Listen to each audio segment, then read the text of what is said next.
Good morning, this is the Eager Beaver Show. You are listening to a True North Eager Beaver Media Incorporated podcast.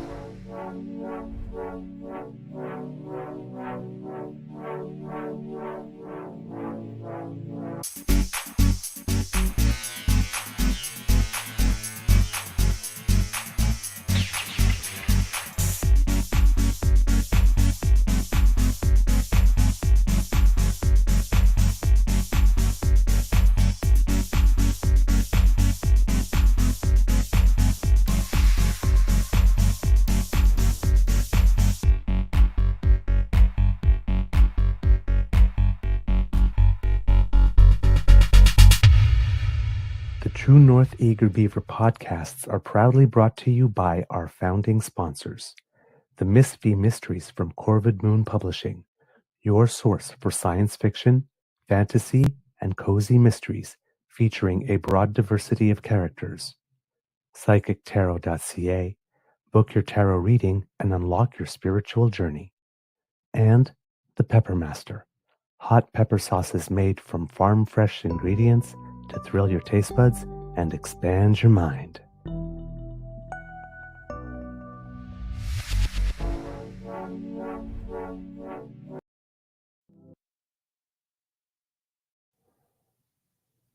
Well, good morning and hello, kids. Royal Wave. And welcome. Pardon? I forgot, yeah, the king's here. So the queen must be present. So. Welcome to the Eager Beaver Morning Show, the Daily Beaver Morning Show. 100% Canadian. Today, recording day is Monday, May 27th, 2025, and this is episode 656. And it is a gorgeous day, as you can tell by the light coming through the window here at the Beaver Lodge. I am your host, your Royale with cheese, Queen Beaver. And with me, as always, is my loyal and very, very trusted attendant, Mr. Grizzly. Actually, Sir Grizzly of the Bear. Thank you. Thank you. Yes, we have to confer. We have to use full titles today. All right. Given that I can't balance this with my hands anymore, this has got to go, and there goes my hair.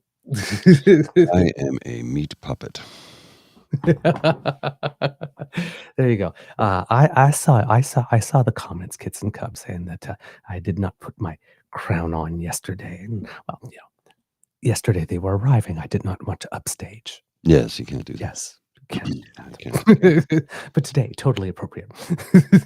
Upstage royal, they remove your head from your body. Mm-hmm. Exactly. Yes. At least they used to. Yes. When I did the tour of the Tower of London, they talked about it. Yes. So, yes, Queen Game respects Queen Game. So,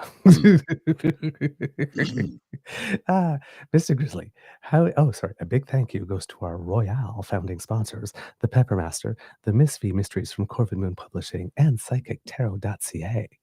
Mr. Grizzly, looking very, very, very patriotic in bright red today. How is your mental health today, sir? Well, the bright red brings out the rosacea in my face. And hopefully, I had to go to the pharmacy yesterday to pick up a script for my brain, and I said, "Can I get a renewal on the tetracycline because the rosacea is coming back with a vengeance, and it's painful and unsightly." And yeah. She's like, "Yeah, we'll get on that." So hopefully that'll be ready today, and I can start the regime of tetracycline to clear up my skin and take away the pain because rosacea is painful. I did not know that, actually. Yeah, it's only painful if, like, you do this, it's like, oh shit. Okay. On its own, it's not painful, but throughout the day, you touch your face something like 400 times a day. Yeah. So, and you don't even realize it's like, it's like hitting a nerve ending almost. Yeah. It's not like shingles, which is nerve endings coming to the surface, and, right. And that's painful. Just period. Just sitting there doing nothing. You'll be noon. It's like jolts of electricity going through your body. So right. I've only had one bout with shingles, thankfully, and it was so mild. The doctor's like, "I'm not even going to give you Valtrex. Just here's some painkillers. Hmm. I'm like, and what are they? He goes, it's a leaf. I'm like, well, shit, I can get that anywhere. He goes, Right. that's all you need, man. That's all you need. I go, Oh, so yeah. okay. Interesting. Yeah, a little And yes, pain. that's right. Saucy sea witch. It can burn and dry your face, and it does do both. But Wow. yeah, yeah. There's times when it's just like burning. It's not pleasant. Jeez, I did not know that at all. Yeah, yeah. Huh. It's genetic. It's well, it, years ago I was talking to somebody. I said, "Yeah, I had a bout with shingles," and he says, "Oh yeah, my friend gets that frequently. He plays around a lot." And I go, "What?" He goes, "Well, it's an STD, isn't it?" I'm like, "No, it's not." He goes, "It isn't?" He goes, "I thought it was a type of herpes." I go, "Yeah, it's called herpes zoster, and it's from the chicken pox virus. If you've ever had chicken pox, guess what? That virus remains in your body Right. until you're buried or cremated, whichever the case may be. But it's there until you die, and it sits at the base of your spine. And during times when stressful times, or not even stressful times, various things can bring out a bout of shingles." He's like, "Oh, so I have it too." I go, "If you've had chicken pox, congratulations, you have shingles. It just whether it develops or not." Exactly. Same thing with cancer. We all have the genetic code in our body. Whether it turns cancerous or not is another question. Right. Exactly. But we all have the same cells. Hmm. So, little pain on my end too today. Foot bothering me a little more. Mm, Really interesting because over the course of the weekend, I had it elevated a lot and some ice for the swelling. And at one point, the swelling went down enough that my foot actually looked normal like the other one. And mhm. I thought, okay, I finally got the swelling down. The next day it was all back. It was like because my leg was more down than up. So elevated again yesterday, but it's this the swelling and the breaks seem to be at the same spot. Mm. So, and then yesterday I've been sleeping with the boot on most of the time to try and keep the foot stable. And I concocted something yesterday where I can like put my foot up and like keep it like squeezed in something. So I just tried to take the boot off for a little bit because it was just the underneath of my foot is hurting too now with the pressure on it because like it's just a flat boot, right? It's not molded to your foot in any way. So, and this morning, around 4 o'clock in the morning, that proved to be a mistake. Oh, So, yes, because when I have the boot, there's like more room, and when I put stuff to keep it lodged, it does keep lodged. But my foot, again, having been a dancer, also has outturns. So, and if it outturns this way and the brake's there, it kind of puts pressure. And or if it outturns this way, it pulls pressure. So yeah, around 3:30 in the morning, I was like, oh, okay, put the foot back on. I just needed to let that foot breathe, man. It's hot in here. yeah, yeah.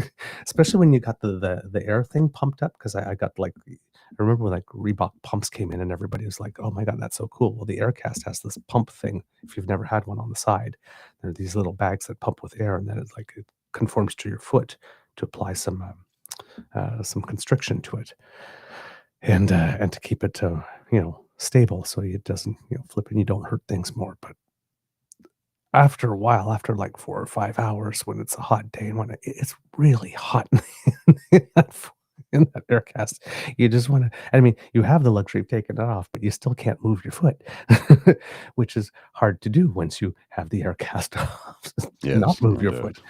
Anyway, so it's like you get a little bit of relief one way, and then you bring yourself more pain the other way. So, I'm on, I'm, uh, I'm on the drugs right now, the Tylenol and the Advil at the same time because I am a wild party.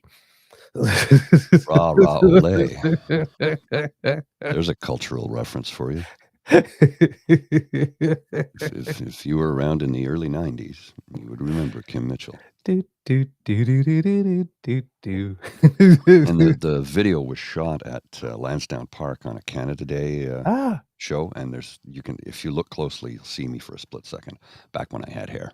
oh, really? Yeah, I'm in the audience there. Oh, cool. Yeah. Cool, Well, cool. here's the funny part. I had backstage passes, so I spent a good chunk of the day backstage hanging out with the bands, and then I went out to see Kim Mitchell play live. I just went onto the field, right?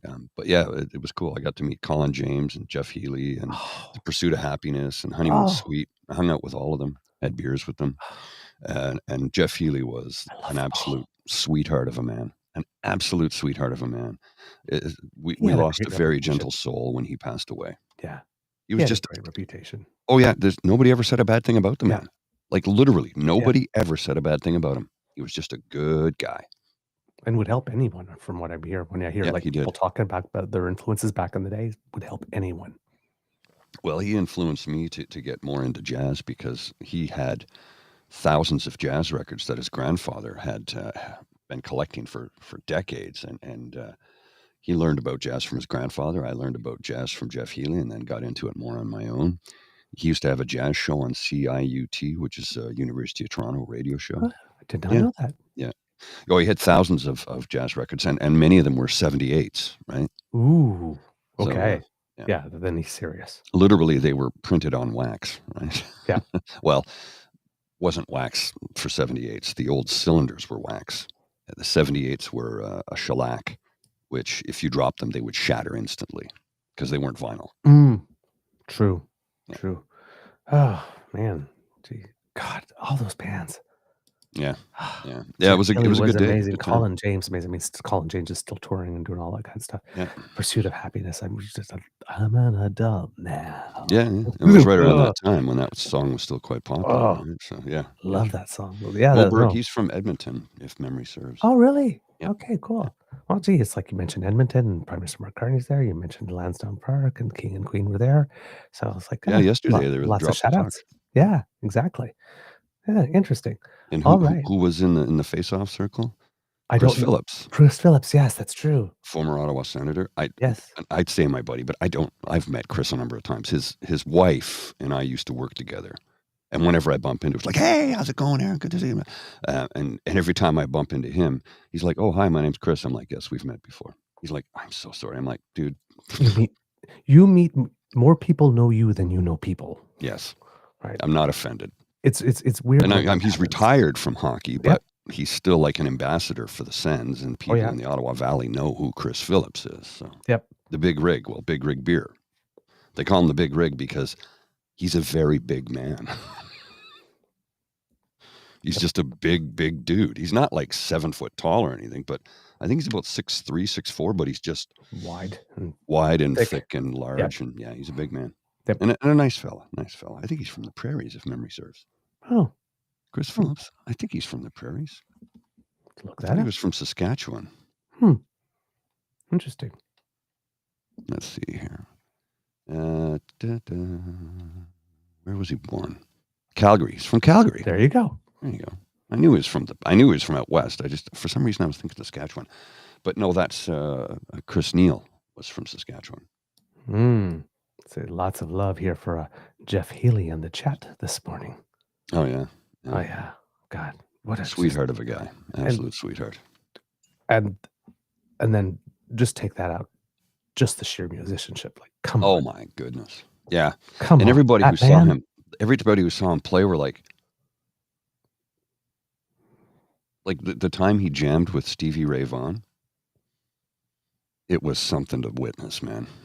Something to witness. If you can find it on YouTube, and you can see some of his first television appearance on smaller sort of regional talk shows. Right. And they're like, they didn't know much about him. They had a little bio written up, and they bring him on, and he'd come out and he'd sit down and play. You know, he played with the guitar on his lap, and every musician, everybody in the audience, every time was like, "What the hell did I just see?" Right. My buddy did a show with him once at Barrymore's. My buddy used to be the sound engineer at Barrymore's a long time ago. And this is when Jeff was first starting out. And he says, so we get up and we're doing the sound check. And Jeff has his bass player and drummer were brothers. And the bass player, he'd say, okay, walk me around the stage. So he'd go, here's your seat. He'd get up out of his seat and he'd walk him right to the edge of the stage. Then he'd walk him to the left, walk him to the right, walk him back to his seat. And Jeff would have it memorized. How many steps to the edge of the stage? Right. He says, the chair does not move from this location if it does. So he'd get up. And this is a man who was completely blind, 100% had zero vision. He'd get up and he'd walk right to the edge of the stage. And it looked like he was going to fall off. He knew exactly where he was. right? But it was showmanship. And he'd be just wailing on that guitar. And people were like, oh shit, he's going to fall. It's like, no, don't. He knows what he's doing. Don't worry about it. He had the whole stage. Every stage he ever played, he would memorize it. How many steps left, how many steps right, how many steps to the dead center, how many steps to the edge. Yep. He's just a beautiful man. I could see the side, like, if it was like a Saturday Night Live skit or something like that, like, getting up, walking to the stage, he hears everybody out. He goes, "Whoa!" He stops, like, "Trust me, I'm a professional." Professional, yeah. And Amanda Marcia tells a story about how when he basically discovered her, in the sense that he got her into show business and he encouraged her to sing and play. And it was a funny story. She had played at, I'll say, the X in Toronto. There was this big festival that was happening, and she did a set, and then she had to come to Ottawa to perform on Canada Day, and she was sick as a dog. Mm. And it's like nauseous sick. She does the show. She gets back in, and she gets back. They gets back to the hotel. Goes up to the hotel room. Goes to lie down, and Jeff's like, "You got to come down. You got to come down. You got to come down. You have to come down." So she comes down to the lobby, and there's a big room down there, and literally everybody that was a part of that show was there and cheered her on and handed her champagne. And Jeff Healy says, "Welcome to showbiz, kid." Yeah, she credits Jeff with encouraging her to sing and perform and play, because she was shy at first. And look, I've heard the diva comments about Amanda Marshall. I don't care. I don't care. I've seen her play live 4 times, and every single time she blows me away. And we saw her last June, and you'd never seen her live before. I'd and she never comes had out. the privilege. No. She comes out and she starts with "Let It Rain." Oh, And gets a standing ovation on the first song. There was Yep. 5 standing ovations. People weeping in the audience. she's phenomenal. She's amazing. She's phenomenal. Oh, God. All right, kids and cubs, before we get into it, my heart, it's broken. Why? Because The charge. Yeah, Oh, yeah, another overtime. yeah. Triple overtime. Well, it's they play. I think they play tonight. Do they? No, that's it. Oh, they're done. That's it. Oh, That shit. was 3-1. It's done. The Oh, I triple didn't overtime know. was the night before. Yeah, they played Oh. yesterday. It went into overtime as well, but they lost. Oh, they And lost it's last like- night. I didn't know they played last night. And See, it's like, then I jinxed them again, because in that second match, when the Frost scored that goal with 36 seconds left, I said, that's the series right there. In my head,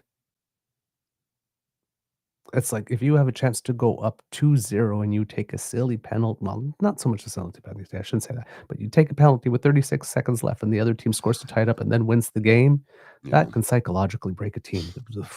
The Frost just went 3 in a row. Well, that point on. It's a best of 5, not a best of 7. I know. So, It's like, I shouldn't have even had the thought. Mm. There goes the series.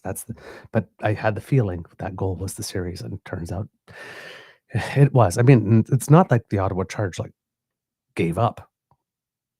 I mean, no. both the next 2 matches went into overtime. I mean, one went to triple overtime, but it's just like, it was like the Frost just could not be denied after that. It was like, damn. Huh. And that's why you got to play the full game, kids. Oh, man. As we learned also with Canada and Denmark, right? Yeah. You got to play the full game. Canada played great for everything except for the last 4 minutes. And Denmark. Well, of course, you'll have people say, "Well, yeah, you can't have a Canadian team winning." What? God. Okay. But there's always next year, and it still remains true that the Ottawa Charge is the first Canadian team to make a PWHL final. Correct. So there you go. Let's go, team. And there's going to be expansion draft next year with Seattle and this year with Seattle and Vancouver coming on for next season. So there'll be a lot of change up in the teams. But it was just like, oh, you're breaking my heart. You're breaking my heart. But for those who still have the hockey in them, Canada's team, the Oilers, tonight, 8 p.m. Eastern, trying to take a 3-1 lead on Dallas. I think they will. They're at home tonight. Are they at home tonight? Yeah. I think so. Yeah, game 5, yeah. Yeah. Game 5. They're at home tonight. Oh, So please, go Oilers. are they at home? Go I don't even Oilers. know.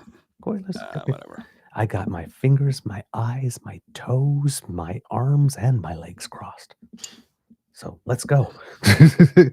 Also, if you're a tennis fan, despite having terrible draws, both Denis Shapovalov and Gabriel Diallo yesterday won their matches. Gabriel Diallo with a big upset. He's 54th in the world, taking out the number 18 player, Cerundolo.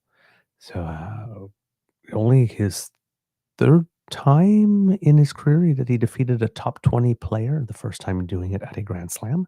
So there you go. And it's in only his fourth Grand Slam match ever.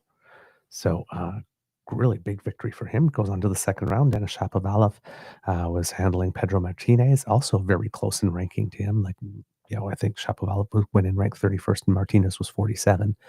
But handled Pedro Martinez in straight sets.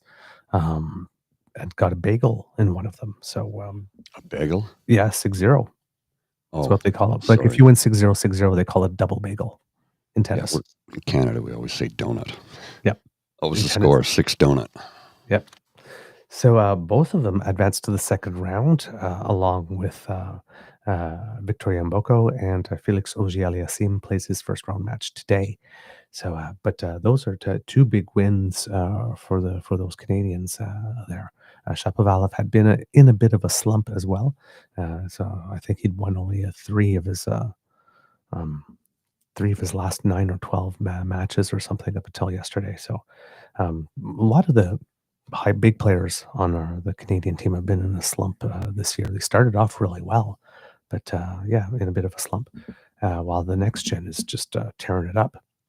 So hopefully this will be a turnaround for some of the bigger players on our team. But really great performance. Also found out for those of you who are doubles fans and Gabriela Dabrowski fans, it seems that there must have been some type of injury or something because even though they're the number 1 or number 2 ranked team in the world, they are not entered at all in the draw this year. Mm-hmm. So it seems that there must have been one of the duo must be out with an injury of some kind because they are not there. Gabriel Diallo, for the first time as well, will be playing in a Grand Slam doubles tournament. He's the only Canadian in the doubles tournament listed so far, and the only Canadian woman in the doubles tournament for women is Leila Fernandez. She'll be playing with Puntuntseva from Kazakhstan as her partner in that one. And the mixed doubles draw isn't out yet, so we don't know if there are any Canadians in there yet. But lower participation in the doubles as well for the Canadian team. So it's hopefully some of the singles players get to go a long way, or else it could be a pretty short tournament for Canadian tennis fans who are cheering for Canadians. But so far, so good. So far, so good. Those are, especially Diallo, that's a huge win. It's like if you could take out a top 20 and add a Grand Slam, you're doing something right. You're doing something right. All right. The news.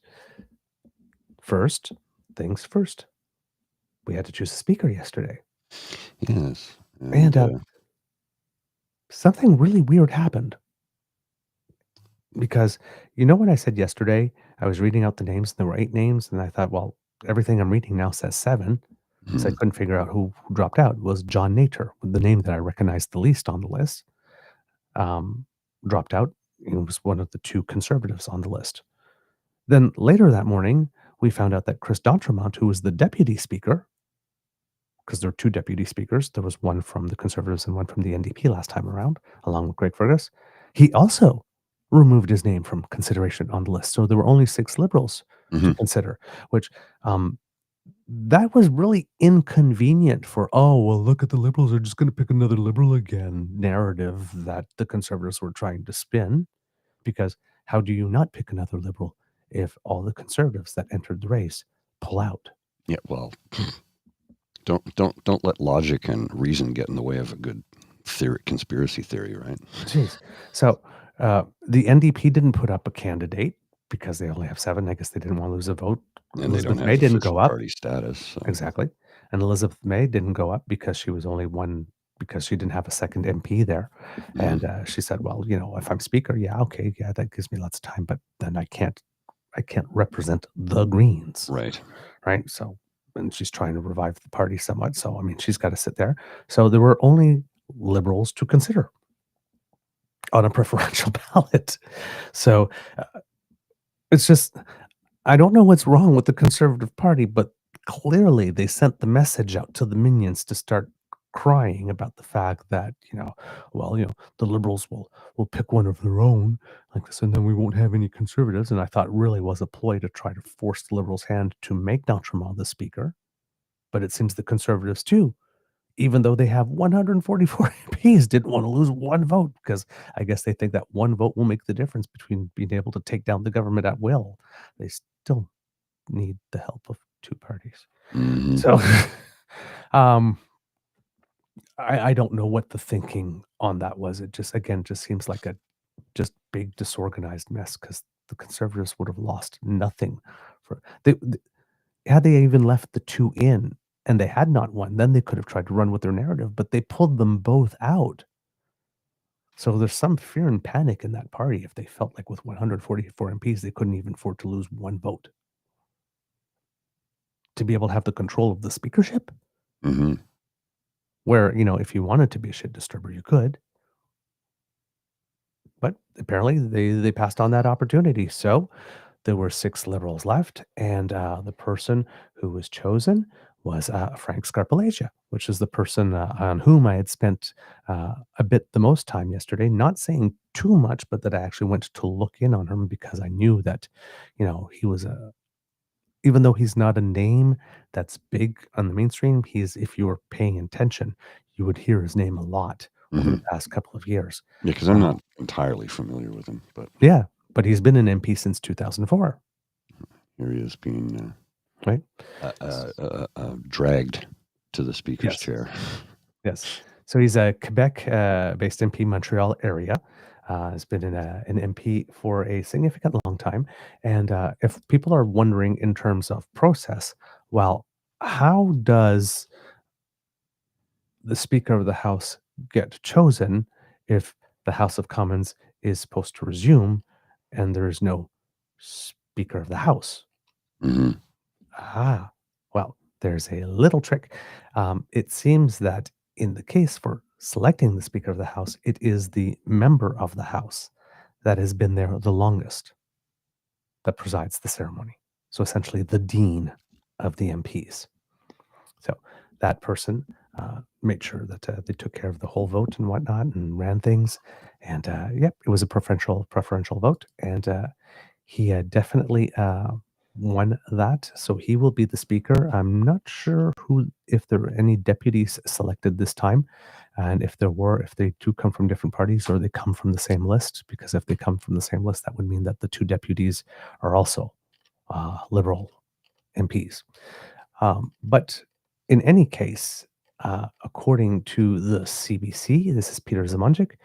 He says, Liberal MP Francis Scarpellegia, who represents the Quebec riding of Lac Saint Louis, is the new Speaker of the House of Commons and will preside over what Prime Minister Mark Carney has told his caucus will be a, quote, very, very busy few weeks and months ahead.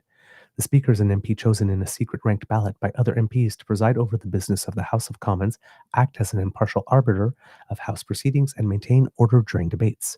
While the Speaker is elected to Parliament as a member of a party, they do not sit in any party caucus because the role is considered nonpartisan. Quote, I will remind members that we are at the beginning of a mandate in the selfish hope that you will afford me a little grace period, he said after being ushered to the Speaker's chair by Carney and interim opposition leader Andrew Scheer, who was a Speaker himself. Mhm. One point. Quote, once again, thank you for your confidence. I have few words because, well, we all have things we want to accomplish and we have been away. Thank you, colleagues. Carney stood in the House for the first time on Monday, thanking those who voted for him personally and all members of the House Commons before going on to congratulate Scarpellegia. Quote, I have much to learn from the members of this great House, Carney said. I will make mistakes. I have no doubt that you will call them out for good reason, because this House has rules, it has traditions, and it's on those traditions that our Athenian democracy is founded, he said. Yes, we are Athens, they are Rome, Carney said, referencing Scarpellegia's campaign speech from the speakership earlier in the day. We will prevail. We are in the golden age of Athens. Thank you, Mr. Speaker. You have my support. Now, if people are wondering why it is that the Speaker of the House is often dragged to the chair, you see them dragging the Hmm. speakers like resisting, no, no, no. Well, upon the passage of the motion, the speaker elect is expected to show reluctance at being Hmm. chosen. They are customarily quite dragged unwillingly to the bench. The custom has its roots in the speaker's original function of communicating the commons, so the people's opinion, to the monarch.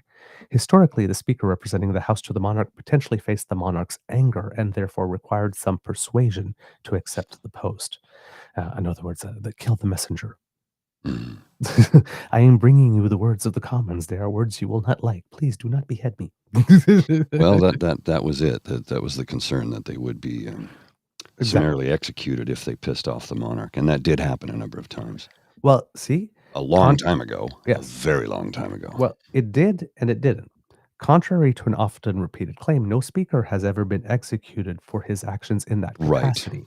But 6 former speakers were executed between 1471 and 1535, sometimes many years after their terms. Correct. And for 5 of these, the execution was due to behavior in subsequent offices.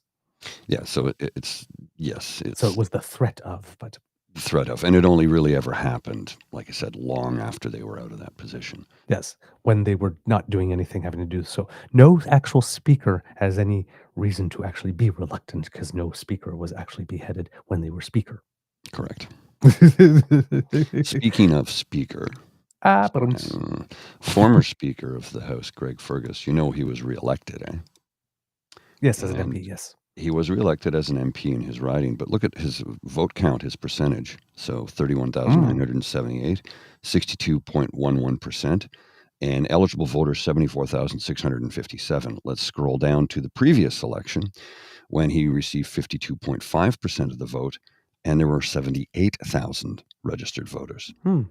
So in 2025, he actually gained, what's the percentage? 10% jump with 4,000 less voters. He's a popular MP in that riding.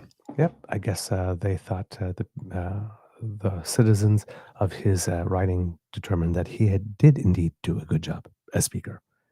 Because, I mean, he wasn't debating policy. No, not a speaker. Right? No, Not a speaker. You're just there to control. However, Greg Fergus was, if I remember correctly, brought on as speaker later on in the session because, I can't remember his name now. But the person that was in the seat at the time, that they brought in, that person that everybody thought originally was a war hero. Right. Like this, including the conservatives who thought he was a war hero because they got up and clapped too. And everyone was enthusiastically applauding him, except for one man. Yes, when they all thought he was a war hero. Yes. Yes. So well, I guess technically he was a war hero, just for the wrong side. Yes, but yeah, like everybody stood up in the House of Commons when he was announced. Everyone. Nobody had done their research. Yes. So, and nobody picked up on the fact. And they said, well, gee, when they say that guy, for that person in that area in those years, you should know. Well, nobody in that House of Commons knew because nobody stayed sitting. No. Nobody sat there and go, what? Well, and I love how after. people will just say, oh, look at all these liberals applauding a Nazi. Did you look? Like everybody in the House was applauding him. No, it was just the liberals. What color is the sky in your world? It all depends when you start history. It happened yesterday.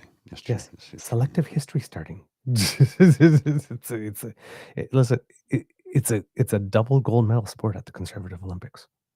Well, it reminds me of that heritage moment. No, I know that word, and that word means this. But Kanata doesn't he mean the village, the people? No, I know what that word, the bishop. Yep. No, I know what that word means. I know what that word means, and that is not what it means. I'm like, but that is what it means. So. Yeah. Kanata. So, Parliament, after the speech from the throne is read, will set to resume. Prime Minister Mark Carney has announced while he will take part in his first question period on Wednesday, he will not carry on the tradition set by, well, tradition, I don't know how much tradition it is after one term, but will not continue the practice, we should say, started by his That's better. predecessor, Justin Trudeau, to answer all the questions in the House of Commons on Wednesdays, which was a gesture meant to improve accountability within the chamber. Not sure how effective it was. I don't think it But, improved anything. no. Improved anything, to be honest. But he will not be doing that. So there you go. However, there could be, after the speech of the throne is read, opening round of debate on the agenda outlined in the speech on the agendas items outlined in the speech. But there are a few key items of procedural business to cross off before that can happen. And this is something I did not know happened. I'm learning this today. And I do not know why a certain portion is not happening of it. But it seems that there's always a pro forma introduction of Bill C1, which is an act respecting the administration of oaths of office, which is tabled by the Prime Minister at the start of every new session to reaffirm the rights and privileges of the House of Commons. But for some reason, the act never makes it past first reading. Now, I understand pro forma, you're doing it for form and whatnot, and like this is, but I don't know why it doesn't pass first reading. Why? Why is that the tradition? So hopefully I'll be able to do some research and figure out why that is. But apparently every session starts with that, and then we go ahead. Now, there are other things that can happen before things get really started. So a minister could also introduce on behalf of the government a motion that, quote, the business of supply be considered at the next sitting of the House, which, quote, establishes continuing order of the day for considering the business of supply, which includes, among other measures, the estimates which are expected to be tabled within days and must be approved, or alternately rejected on or before June 23rd. So those estimates have already been prepared and they were tabled in the past one. So for them to carry over into this new session, somebody has to table a motion for the business of supply to be considered at the next sitting of the House. So the business of supply that we were doing that got suspended, we have to vote to carry this forward into this session of the House. And if it is approved, then they can continue with the estimates as they are. If it is not approved, then they would have to table the estimates all over again and start the process all over again from scratch. Mm-hmm. One would suspect that this motion would pass because the Conservatives have, for some reason, gone on TV, and it seems that the NDP is sort of helping them with that, or the Bloc, demanding that there actually be a spring budget. We absolutely must have a spring budget. It's like, we've got 4 weeks like this. You've got to do the budget now. It's like, but we're not even going to have had the meeting of the NATO group to determine what we're going to do defense-wise extra that we're going to put in the budget. Why would you want a budget that doesn't have that in it? I don't know most of what's going on in the world right now. I'm just so bizarrely spun out about it all. But again, like the Conservatives who were supposed to be really, really, really, really good with money, who like screwed up. Their costing screwed up like this. We're seeing Doug Ford's budget, which is a disaster as well. The UCP. We won't even get into Bill 5. Yeah. The UCP are running deficits like crazy. Right? Fiscal responsibility. And my fiscal responsibility is to pad the pockets of myself and my donors. Right. So I mean, that's the only thing I see them doing. Yeah. So if the Conservatives don't vote to bring the business of supply forward, kind of makes it impossible to have a budget in the summer like they're demanding. Foolishly demanding, but like they're demanding. So hopefully they'll at least be consistent with themselves and move that forward. But if they wanted to shit disturb, they could block that. Oh, yes.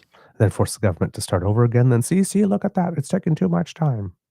They could actually engineer that if they decide to screw with the system. Sorry, I got to check on something and grab a coffee at the same time because the Benadryl just kicked in and I'm like, whoa. Okay. I'll be right back. I know that feeling. Also on the to-do list, filing the necessary paperwork for the format and membership of the Standing Committee on Procedure and House Affairs, which has to be up and running before the membership of other standing committees can be finalized.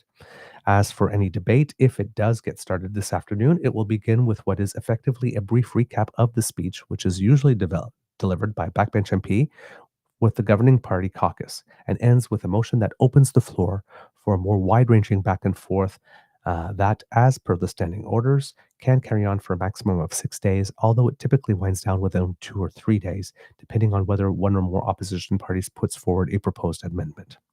So those are some procedural things that go around, and then of course tomorrow, actual debate on motions and stuff like that, and tabling stuff in the House now can start in earnest.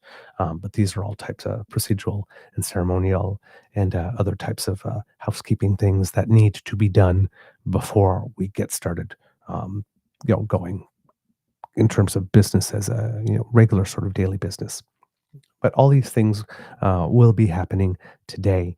And of course, the debate on the speech from the throne will be happening after, like it says, could last up to 6 days, usually takes about 2 or 3, unless someone's proposing an amendment. Here again, we could probably see um, a situation in which the Conservatives, again, for shits and giggles or for delay or tactical purposes, could propose some type of amendment. Again, we only have 4 weeks. So the more of that stuff that the Conservatives do now, the less likely it is that people will get their tax cut. Well, So, we'll see how shocker. cooperative they are, because they could make life very difficult for the Prime Minister right now, and then have us going all throughout the summer. See, he couldn't get it done. He couldn't get it done. They could be setting up the table for that if they wish to be very disingenuous.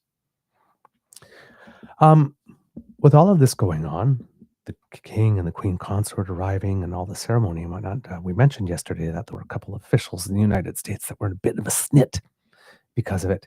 I couldn't remember who it was exactly yesterday. Well, turns out it was the ambassador of the United States to Canada. The person who I did tell you seemed to be someone serious that He's they no sent Bruce us. Heyman, though. Yeah, no Bruce Heyman, it seems, or even the last person that IQ 40, IQ 45 at the time sent us was pretty good. But the reputation that this person was that he was very good, very solid, and because he had been a state representative in the state of Michigan, border state, that would really be able to handle us. Handle us. Yeah, I know what you mean. Yeah, Deal. not handle us, but deal with us in a manner that Appropriate showed that manner. they were they were serious about dealing with us.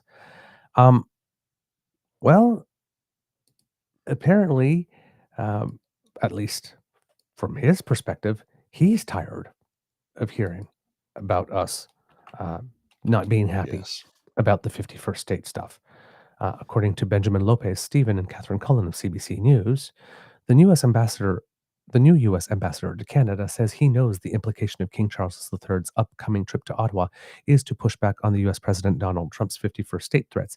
And he says, quote, there are easier ways to send messages to the American government. Really? Because if there were, don't you think some of them would have landed yet We've before sent we had lots to call of the king? messages. The only one they seem to understand is we're not spending our money in your country. Yeah, exactly. Look, the only message Trump will ever understand is one that affects the bottom line, period. Exactly. It's the only thing he cares about is money. Yep. Quote, we're thrilled that the king will be here, said U.S. Ambassador to Canada Pete Hoekstra in an interview with the CBC's The House. If there's a message in there, there's easier ways to send messages. Just give me a call. Mark Carney can call the president anytime. Hoekstra added that the annexation saga is, quote, over. Quote. And again, you need to sit down for this one. Move on. If the Canadians want to keep talking about it, that's their business. I'm not talking about it. Donald Trump is not talking about it. We've got too much on our plate to move forward because we're all about increasing America's prosperity, safe, and security. And okay, listen here, you asshole. How dare you, and who the hell do you think you are, and where do you get off in any one of these formulations? Coming to our media and telling us to move on from something you guys created, and then say that there are easier ways to do this. You can just call us when that has proven ineffective. Those tariffs are still there. If it was as easy as just picking up the phone and calling you, It would have happened there would have already. been some resolution, Mhm. right? Then when asked specifically whether or not he has heard from President Trump that this 51st state is over. Oh, well, that he can't confirm, but, as far as he's concerned, it's over. Can't you tell? You could tell from what happened in the Oval Office. It's like what we can tell from Orange Shitstain is that he never lets anything go. Ever. No. He'll hold a grudge forever. I mean, come on. Do you think that there's a coincidence that he's going after Harvard when, gee, which former president that he really doesn't like graduated from Harvard? It's like, come on. This guy doesn't let anything go. You know the old joke about how when you're at a cocktail party and somebody says, how do you know the people who went to Harvard? Just wait. They'll be sure to tell you about it. When I went to Harvard, it's like, how do you spot the vegan? Yeah, Just wait. They'll tell you all about it.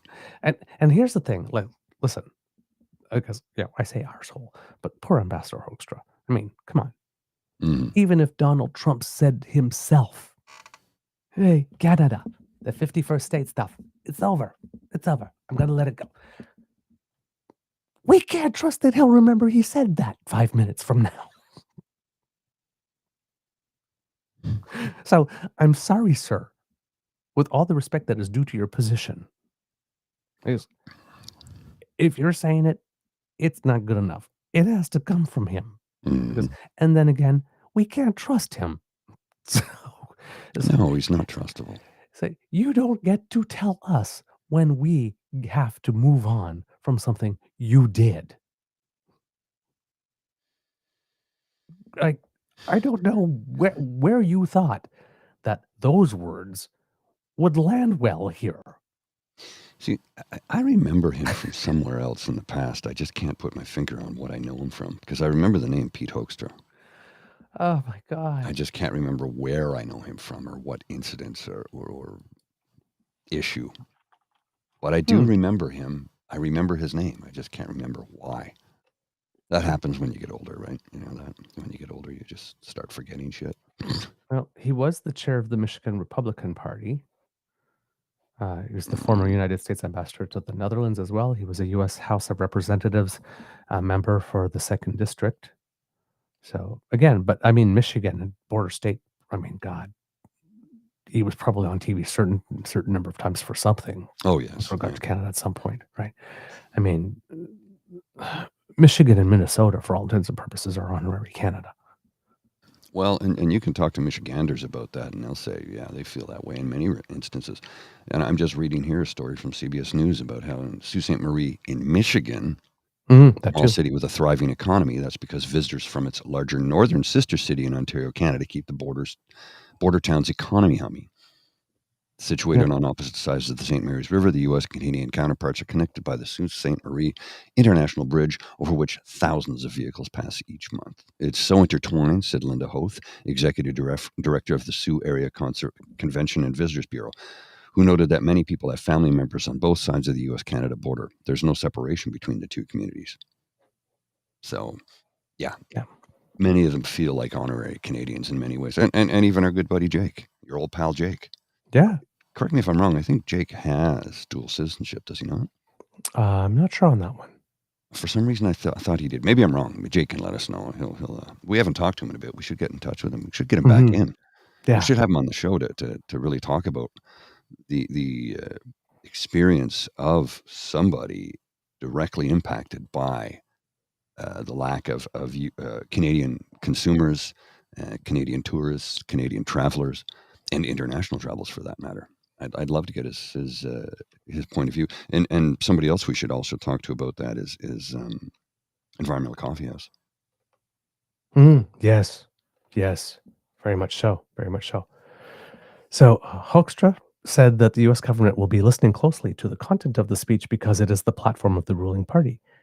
And then he said, if there's going to be any discussion about the 51st state, it's going to be happening at the Donald Trump Carney level, not at the ambassadorial level, which tells me it's done. If it's going to happen at the Carney Trump level, then it's not done. Yeah. If there is to be any. Done means nobody talkie about it anymore. Hoekstra said his understanding is that the trade and tariff negotiations are underway between Canada and the United States, but he doesn't know how intense they are to this point. Really weird, because he's the ambassador. You think he would be abreast of that. Prime Minister Mark Carney visited Trump in the Oval Office earlier this month, as we met, right? As we all saw. And Hoekstra said after the summit that the US president called on Canadians to send a proposal about the tariffs. Quote, we're waiting, I think, and I believe that the ball's in Canada's court to outline what they would like to do, maybe some proposals and those types of things, the US ambassador added very precisely. Other countries around the world affected by US tariffs have sent their own ideas to the Trump administration, which is pushing to get deals done and has no time for a drawn-out negotiation process, he said. Yes, because trade deals, which are normally very complex and have a lot of legalese, are usually hammered out and negotiated in 2 days. Okay. These people. Oh, my God. So, yeah, apparently the ambassador doesn't like the fact that we called in the king. Well, you didn't have to go that far, You didn't have it's to all call right. Mom. I'm sorry. Are you telling us how to govern? Yeah. I don't think you get the right to do that. Again. Especially as an ambassador. What the hell, bro? Yeah. Dude, did you not understand the assignment? Clearly he doesn't. Don't make things worse. Well, I think it's less about him not understanding the assignment and just not giving a shit. Well, and going to work for his mouth. He's going to be the mouthpiece in Canada for Trump when Trump is not speaking. Anybody who's ever been in a relationship, when you fucked up, and you go to the person to whom you fucked up, say, just move on already. How does that work out for you? That's not going to work well. Now, picture that in international diplomacy. You need to be humbled. You need to feel shame. Come on, man. 2 minutes in the box, at least. Right?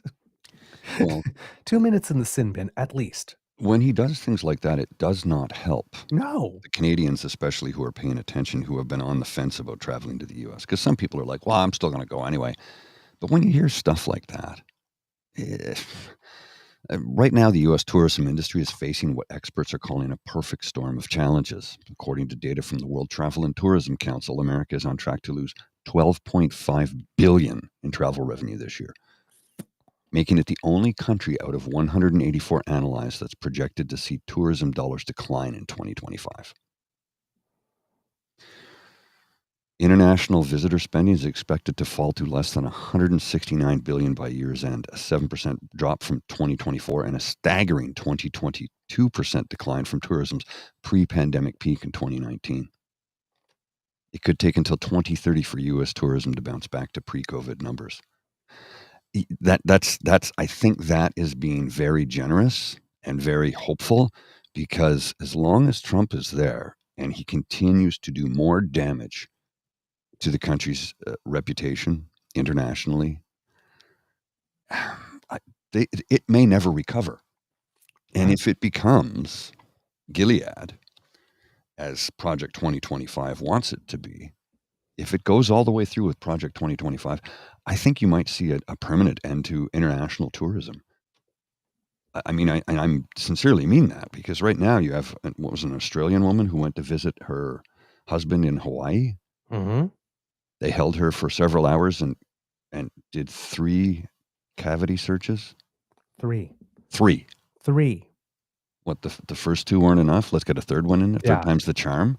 I think there's when it gets to be 3, maybe it's no longer cavity search. Maybe it's another word. Yes. Perversion. Like, right. Come on, 3 cavity searches. Yeah. Look, just don't go there right now.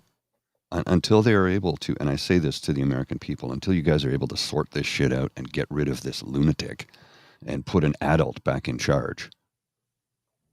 There are millions of us around the world who are not going to venture. And it's a shame, because there's parts of the country I still wanted to see. But chances are very good that it's never going to happen now. I will not set foot in the country while he is in power. I won't. I'm not doing it. I said that during his first term, and I stuck to it. And on this term, I'm even more staunch about it. And the chances of me ever going there again in the future, unless they are able to completely reverse all of the damage that he's done, and that will not happen in the next 10 years. That won't happen in the next 10 years. He is into the first third of his first year of a 4-year term. Indeed. Indeed. Absolutely. So, yeah. And Well, it's like the Elaine, governors there that's- that keep on, like, again, like I said, trying to throw us with tourist incentives. It's like,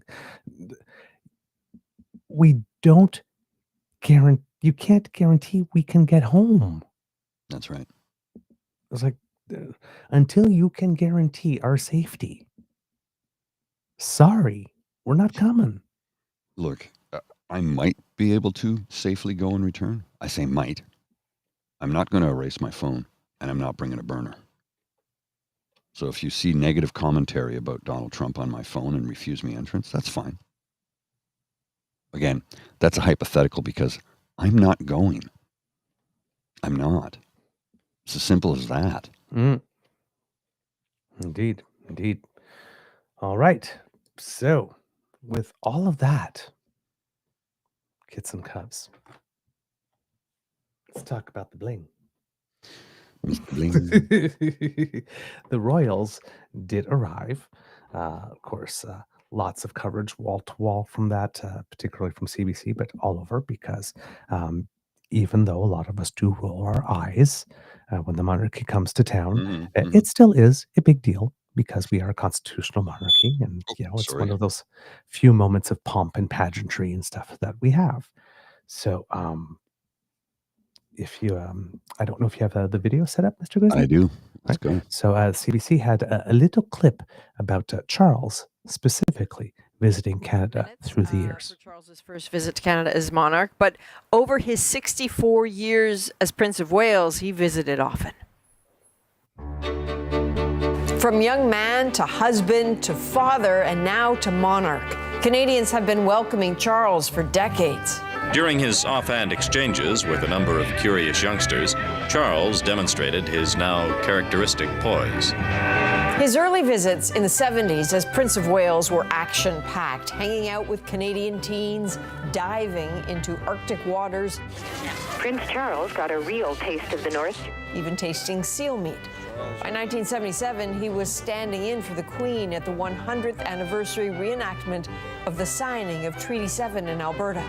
I wish you all the very best of luck for the next 100 years. His cross-country tour in the 80s drew huge crowds with Princess Diana by his side. And I have an opportunity to introduce my wife to a large number of Canadians. Diana's magnetism was clear, but not everyone showed up just for her. The 90s saw another addition. The young princes, William and Harry, joined him on 3 different visits, the last just after Diana's death. Then in 2009, Charles arrived in a different era with Camilla now by his side. How deeply touched my wife and I are by your most generous words of welcome. She too has quickly become a familiar face to Canadians, joining every visit since, including today's. So there you go. As we mentioned yesterday, this is his 20th visit to Canada, even though it's his first as the monarch himself. Now, there are some parallels between his first visit to Canada in 1970, according to royal historian Carolyn Harris, because at that time, the visit was also marked by issues related to sovereignty. Mr. Grizzly, if you will. 1 second, sir. Let me just bring this back up here, and I'll hit the play button in a sec, because we do have, this was 1970 was this visit, I believe? Yes. happening then that made that matter? Well, Prince Charles's very first visit to Canada was in 1970 with his parents, Queen Elizabeth II and Prince Philip, and his sister, Princess Anne.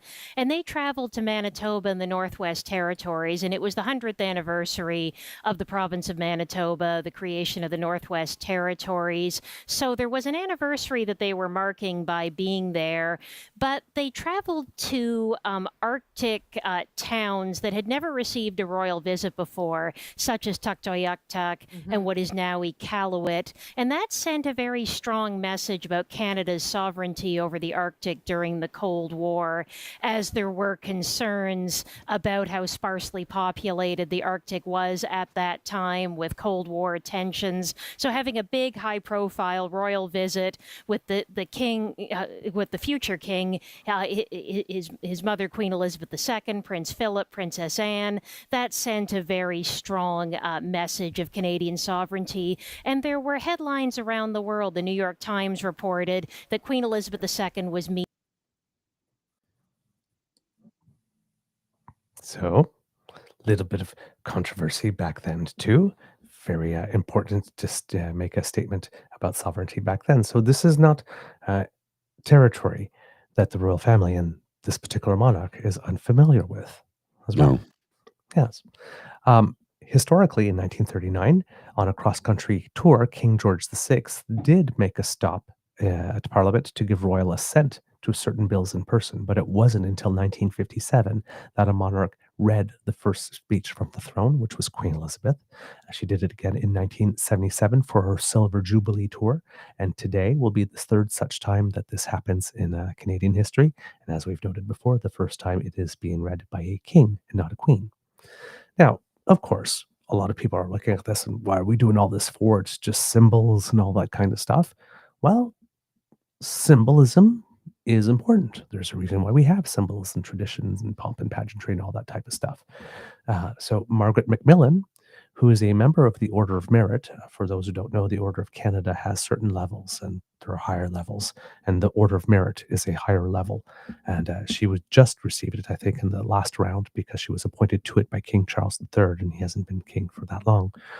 But she's a historian and a professor at the University of Oxford and the University of Toronto, and she has a little bit of things to say about what the importance of symbolism is, and a take on how it is that, well, let's just put it this way, interesting bit of attitude from a historian of her caliber.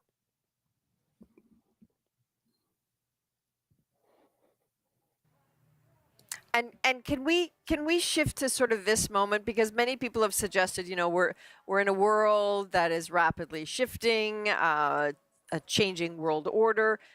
You've studied the 20th century intimately. I'm curious what you make of this period that we're in. I think we're living through a time of great change. I don't think we know where it's going to go, but clearly things will not go back to being the way they were. We're seeing a world order which was built up during the Second World War, established at the end of the Second World War, which has served us fairly well with international institutions and a fair degree of international cooperation. We've had our problems, goodness knows. And I think that's now changing, and we're not sure what it's going to look like. We're seeing the United States, which used to be our friend, which is not behaving in a friendly way at the moment. As we speak, Margaret, we're watching pictures of students get to the fence at the airport. Nothing happens by happenstance here. They've been invited to greet the king. And I'm curious, you know, what do you read into the king coming to Canada to read the speech from the throne right now? Oh, I think the timing is crucial. I mean, symbols matter in life. We know that. We have ceremonial occasions in our own lives, weddings, funerals, christenings, and I think they matter in international relations. And the fact that the king is coming to open Parliament at a time when Canadian sovereignty is under threat, I think is a symbol. And I think it's a gesture. Gestures can matter. And I hope it will be noticed in the White House, south of the border, that Canada is somehow different. It's not the 51st state of the United States.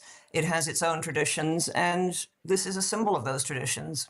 If there's a prospect of reward here, does that also mean there's a potential for risk? There's always risk in any sort of international relations. And I suppose the risk for us is that it might annoy President Trump. He might see us perhaps as in some way defying him. But I think we've already shown quite clearly that we don't want to be the 51st state. And it's quite proper and right that the king should come to Canada. It's still part of the Commonwealth. It still recognizes the monarch. And so I think if it causes annoyance, really my view is that's too bad. Okay. Oh. All right. Margaret. Wow. We saw Adrian Arsenault didn't really know what to do with that one, eh? Yeah, that was okay.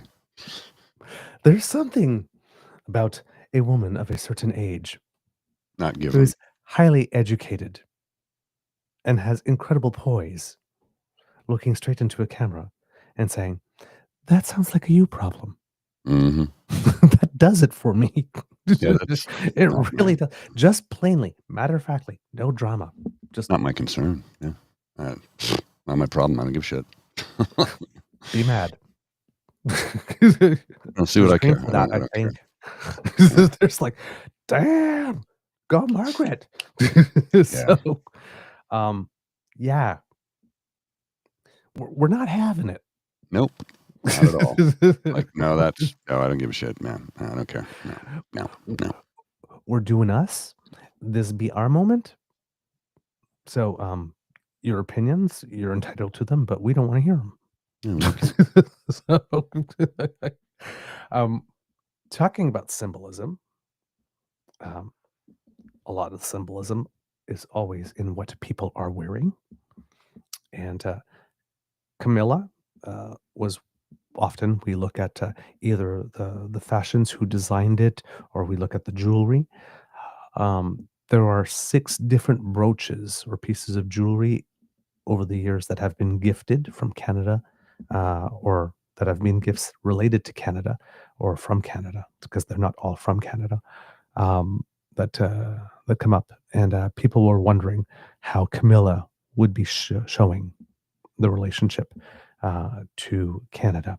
And it seems that she went as old school as there is with us. Yeah, you can wearing say that. the very famous maple leaf brooch. And we have a little something on that too. The maple leaf brooch, forged in platinum, adorned with diamonds. Back in 2022 in Windsor Castle, we saw it up close by rare special permission. This is from the Queen's private jewelry collection. It's come from her apartment. Gifted by King George VI to his Queen to mark their visit here in 1939. A favored piece ever after, given to her daughter Elizabeth, future Queen, on her first Canadian visit in 1951. It's been worn prominently many visits since by her and later by other royals, including the Queen Consort herself.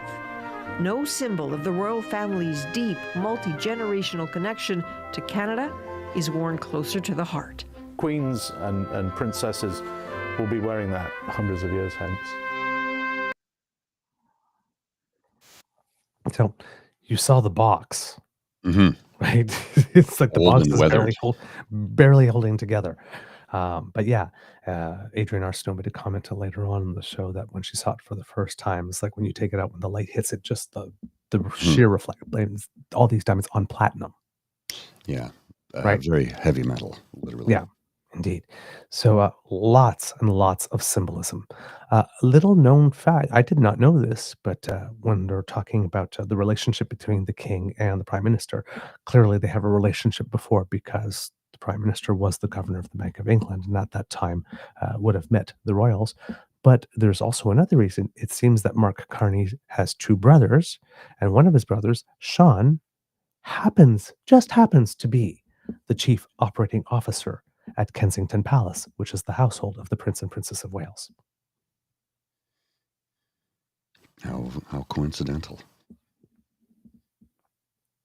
Right? So, okay. So yes, clearly they must know each other well enough.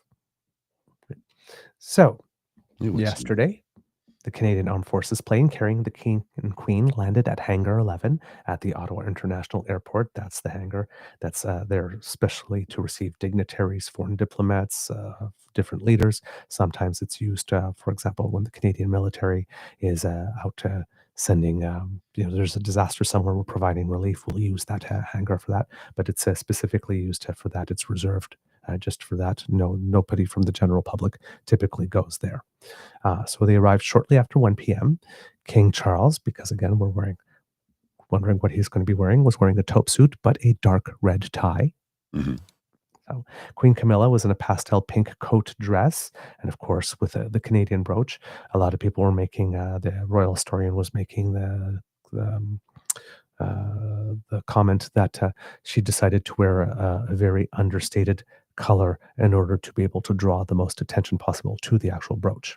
Mm-hmm. In this case, so no bright red like Mr. Grizzly's red. It was Charles's tie.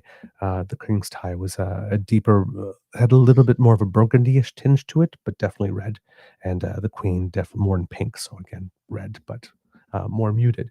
So there was some red and white and that type of stuff mixed, but again very very subtle symbols there. They were greeted on the runway by Canadian officials, including the Prime Minister Mark Carney and Governor General Mary Simon, along with leaders of the national Indigenous organizations. Of course, the Canadian flag came down, and the King's Standard here in Canada got put up. And of course, on Parliament Hill today, the Canadian flag will be down. The flag of the King's Standard will be up there on too, as well as the speech from the throne is read. Normally it would be the Governor General's flag, but the Governor General is not reading the speech from the throne this time because the King is here to do it. So there'll be different flag flying from up top of Parliament today. They walked past a small group of onlookers gathered at the airport, shaking hands with some before climbing into a blue sedan. There were some musicians, drummers, and that type of stuff. There were a whole bunch of children that were brought in from various schools that got a chance to, shake hands and have very, very brief conversations. From there, and then there was an arrival guard from the Royal Canadian Dragoons that was on hand to welcome the King and Queen, and they'll be there there'll be the departure guard as well. Afterwards, they made their way to Lansdowne Park in Ottawa, which is like in the not the downtown heart of Ottawa, because we usually consider that around where Mr. Old Grizzly Ottawa is South. and whatnot. So it's a little more south, but I mean it's still in the core of the city. Yes, And very much so. yeah. It's about a 2.5 kilometer walk for me. Yeah, exactly. If you're skating on the canal, you'll pass by it. Yeah. Right.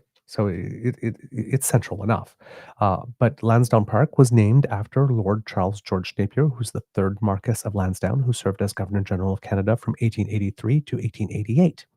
So and there was a community cultural day. So there were people there from various ethnic groups, dances, foods, all that type of stuff. There were some vendors. There were some games. Again, more kids. And they brought in, as Mr. Grizzly mentioned, the King dropped the ceremonial puck for a street hockey game. And Chris Phillips from the Senators was there among all the people that were there for that ceremony there. And then they moved on to Rideau Hall, where again more people from the public had shown up, and people were wondering how enthusiastic people would be and how many people would show up, because there's always this talk that Charles isn't really particularly popular and all that type of stuff. Well, the Canadians came out. Canadians did come out. It seems that there were very, very good attendance. The schedule got delayed a little bit because there were so many people to shake hands with and all that kind of stuff that they had planned for. Weather cooperated for the most part. There was some sun, absolutely.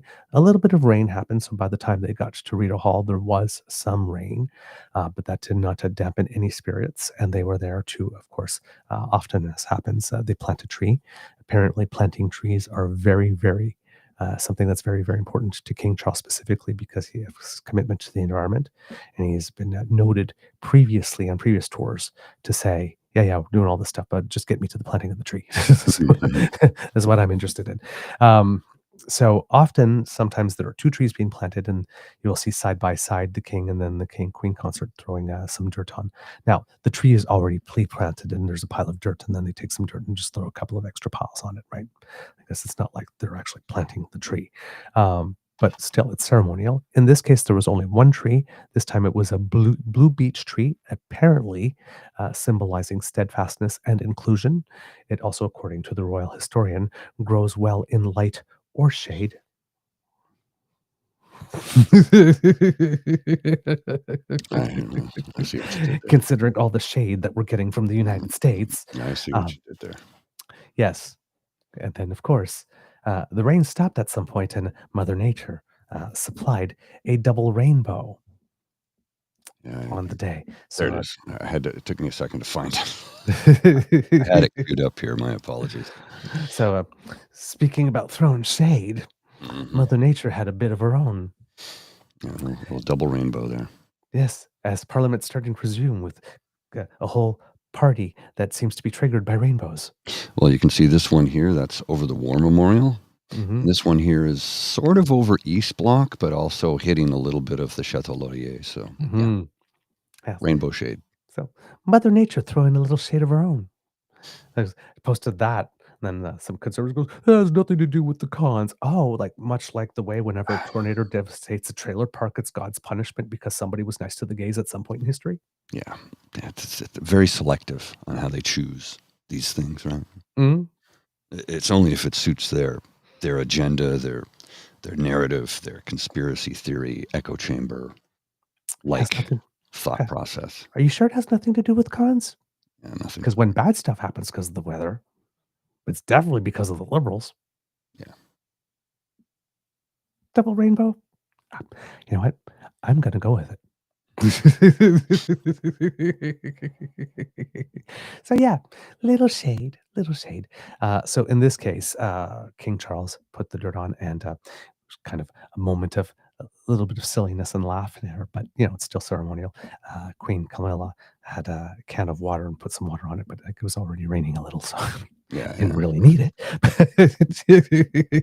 But hey, the show must go on. Show must go on. At that particular part of the ceremony, there was spontaneous singing of God Save the Queen and O Canada from the people who were in attendance.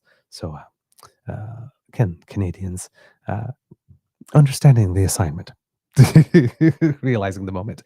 There was also a group called, I believe, the Coronation Girls, who were there. If you don't know about it, it's a part of our history. Back in the day when the Queen was going to be coronated, there were 40 Canadian young women who were considered to be good examples in their community, who were sent to the UK for a 7-week trip, all expenses paid, to be there, and they've remained friends all their lives.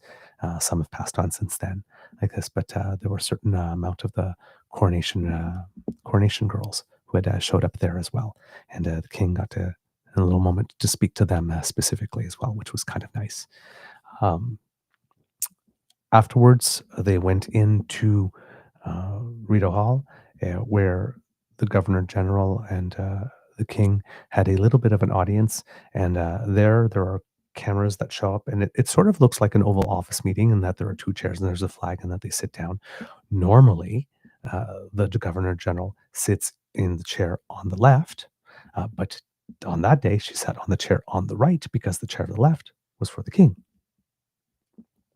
So just a little difference again. Normally when you see that, why is she sitting in the other chair? Well, of course. Slight difference, yeah. She's outranked today. So King was there. And basically, they came into the room. They stood up. They were standing. They talked for about like 30, 40 seconds. The Governor General invited the King to sit down in what would be his seat. And he sat first. She sat second because that's what you do. And then the camera was focused on them for about 5 seconds, and then you see the camera turn up and turn away. Like this literally was just to be able to get in, get a few pictures, don't get to see the meeting, the audience, you don't do anything, and no Zelensky or President of South Africa type humiliation setup. It's just to grab the picture and then that's it. Yeah, we're not going to do that. We don't play those games here in Canada. That's not who we are. And then there was the audience with the Prime Minister. And then a lot of people were wondering because the king does have seems to have a particular interest in the indigenous issue and reconciliation, and whether or not there would be something. Well, it turns out that added to the two audiences with the Governor General and the Prime Minister, there was also an audience with each of the leaders of the Métis National Council, the Inuit, Tepirit, Kanatami, and the Assembly of First Nations. If you watch the reception when they arrived, you can see all three of them that are there to greet the King and Queen Consort. Chief Cindy, oh God, can't remember, Nipanek, can't remember, Woodhouse Nipanek from the AFN was in a pretty awesome regalia for the event. Again, they had their audiences individually as well. It seems that there are plans already for the king to return to do a more substantial visit. And this one was just really fit in. I mean, total amount of time that they're going to be in Canada, even though it's over 2 days, is going to be less than 24 hours. Mm-hmm. Right? So it really is a quick in and out. And these things are normally not done this quickly and this rapidly. But there was clearly a sense from Buckingham Palace that this needed to be done. And there were other symbols and things along the way, right?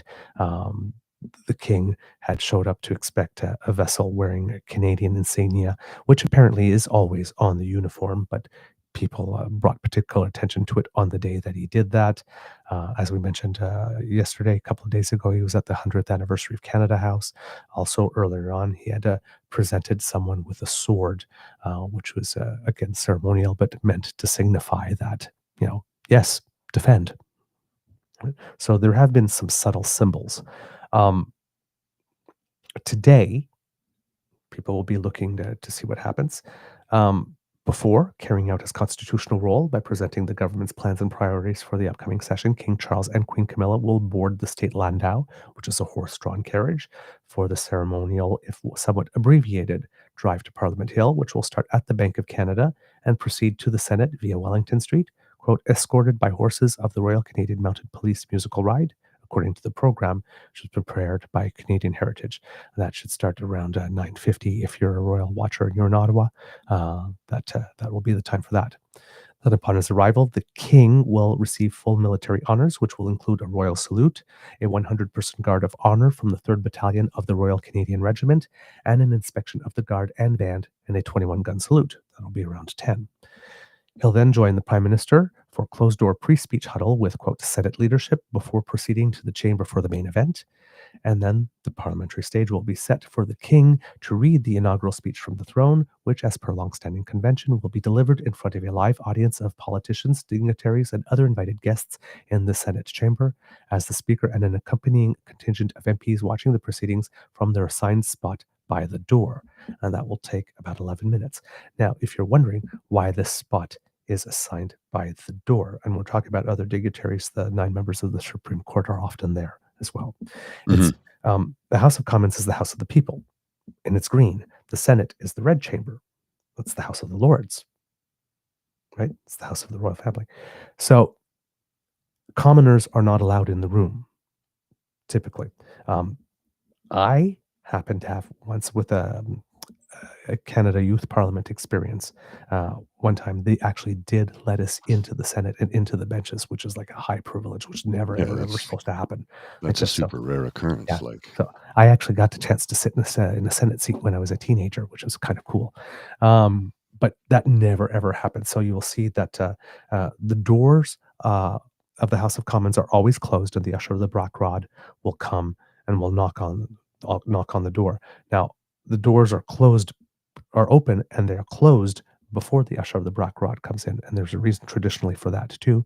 It seems that way back in the day, the king at the time, I guess, had sent someone there to the house, and because they were displeased with what had happened. And it was sort of like, oh, no, this is our place. And the doors were closed on them so that they could not enter to do that. So that's why the usher of the black rod shows up at the black rod and knocks 3 times to ask permission to come and tell everybody in the house that they are wanted at the Senate. And I've had a chance to sit in the Senate, but it was while it was under construction. So yes, So, Slight difference there, right? so you will see in the ceremony when they come, when they move, when they walk from one to the other, there are some cords, and they come in like this, and they can't pass those ropes. Because even though they are in peace, they're elected. That's as far as they get to go. Mhm. Right. So you will see that. It seems that it will be a short speech, 25 to about 27 minutes approximately. As we know, the Prime Minister seems to be rather efficient and economical with words. So Mhm. it seems like it will be that as well. Everybody is going to be paying attention to the first few moments, of course, of the speech, because that is the moment at which the king, if he so desired, would be able to add a few words of their own to the speech. Now, what he will read is already read and pre-approved and has been sent, to the UK and been read and all that type of stuff. So there will be no surprises for anyone there. Nobody knows specifically, at least in the public, what the king will say. I'm sure this has been discussed as well. But like I said, you might hear something about the strength of the Commonwealth, or his personal affection for Canada, or something of that. But it will be subtle. Oh, yes. Right? It's not going to be like him standing up and going, "Hi, Americans, this is Pay still my attention. turf." Right? Yeah, it won't be that blatant. Hands off my Canada. It's going to be, so like us, we have very, very deep affection and personal, or something, or I can remember when I see her with my mother or something, but there will be something showing attachment to.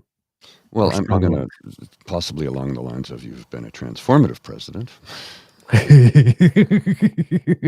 Not a lie. A little bit of shade. Of course, Trump's not smart enough to pick up on that because Oh, man. he's I kind of love an it. idiot. I still love that word. Yeah. And then that will be read, and upon wrapping up the speech, the royal couple will, quote, pay their respects to Canada's fallen, as well as mark the 25th anniversary of the Tomb of the Unknown Soldier during a wreath-laying ceremony at the National War Memorial before heading to the airport. That will take happen around 11:55, and they'll be whisked, and then they'll be on their way. And that will be it. Now, normally when the royals come to Canada, there's also a trip planned to the United States. Usually that follows. Not this time, because it was a quick trip. Okay. Yeah. So, speech from the Maybe a throne little bit today of around shade there. 11 a.m. Do you Yeah, think there's a little again, bit of shade there? a little bit of shade. We don't have time, sorry. We have a very tight itinerary, and we just don't have time for you today. I'm terribly sorry. Perhaps next time. Perhaps next time. Now, of course, IQ-47 has been invited to Buckingham Palace for another Yes. thing. Yeah. So he's got that going on. So again, he doesn't have to pretend to be slighted. Oh, he probably will, though, because he's that petty. Yes. But again, I don't see where that's our problem. Well, this has nothing to do with you. So deal with it. And we certainly didn't tell the king to leave at 11:50. He's the king. This is his house. He can It's stay his. as long as he wants. So the king leaves neither early nor late, but precisely when he wants to. Correct. And intends to. Sorry, United States. It's just how it works. You don't like it, you don't have to, but you got to accept the fact. And the fact is, he's going to do what he's going to do, and there's nothing you can say or do about it to change his mind. Pretty much. So I do have to go. Yes, my doggie's here begging me to go out, so I thought I would take this moment to say I bid you adieu and bon voyage. I will be back today. Hopefully, my back is in better shape today than it was yesterday, which is why I didn't do any recording at all. I didn't even download yesterday's show to augment it yet. I'll do that later today to get yesterday's show up on the audio-only version. But between now and then, have yourselves a wonderful day, and I'll see you soon. Thank you, sir. Our dear Mr. Grizzly, going off to do grizzly things today. All right. So that's about all the stuff I have on the royals and stuff. That's how the day will go today. Some of the symbolism behind it, why this has meaning. Of course, we'll have the speech from the speech from the throne at 11 a.m. Speech from the throne is an entirely different movie at around 11 a.m. today. And that's 11 a.m. Eastern, of course. So depending on where your time zone is, adjust accordingly if you want to watch it live. But yeah, that's it's going to be interesting to see what the fallout is over the next couple of days, if there is any specifically. But yes, that should be the main events of the day, and Parliament should then be officially up and running. Now, in other things, with regards to the NDP, as we mentioned, they were seeking official party status because it comes with additional funds for research as well as membership on committees, regular speaking slots during question period, and at least one per supply cycle, the opportunity to bring forward an opposition motion for debate. The Liberals said the top priority for the abbreviated spring session would be passing a law cutting the rate for the lowest income bracket from 15 to 14%, but the Liberals would need the backing of at least one other party to pass any such measure. Jordan Leichnitz, who's somebody who I very much respect their views, had a comment about this, which extraordinarily I happen to disagree with in this sense today. And her comment was, "This is not going to age well once Poilièvre is back in the House. Tough to imagine committees moving at speed and scale with only the CPC and Bloc as dance partners." Now, she does have a point in that the CPC can be obstructionist or whatnot.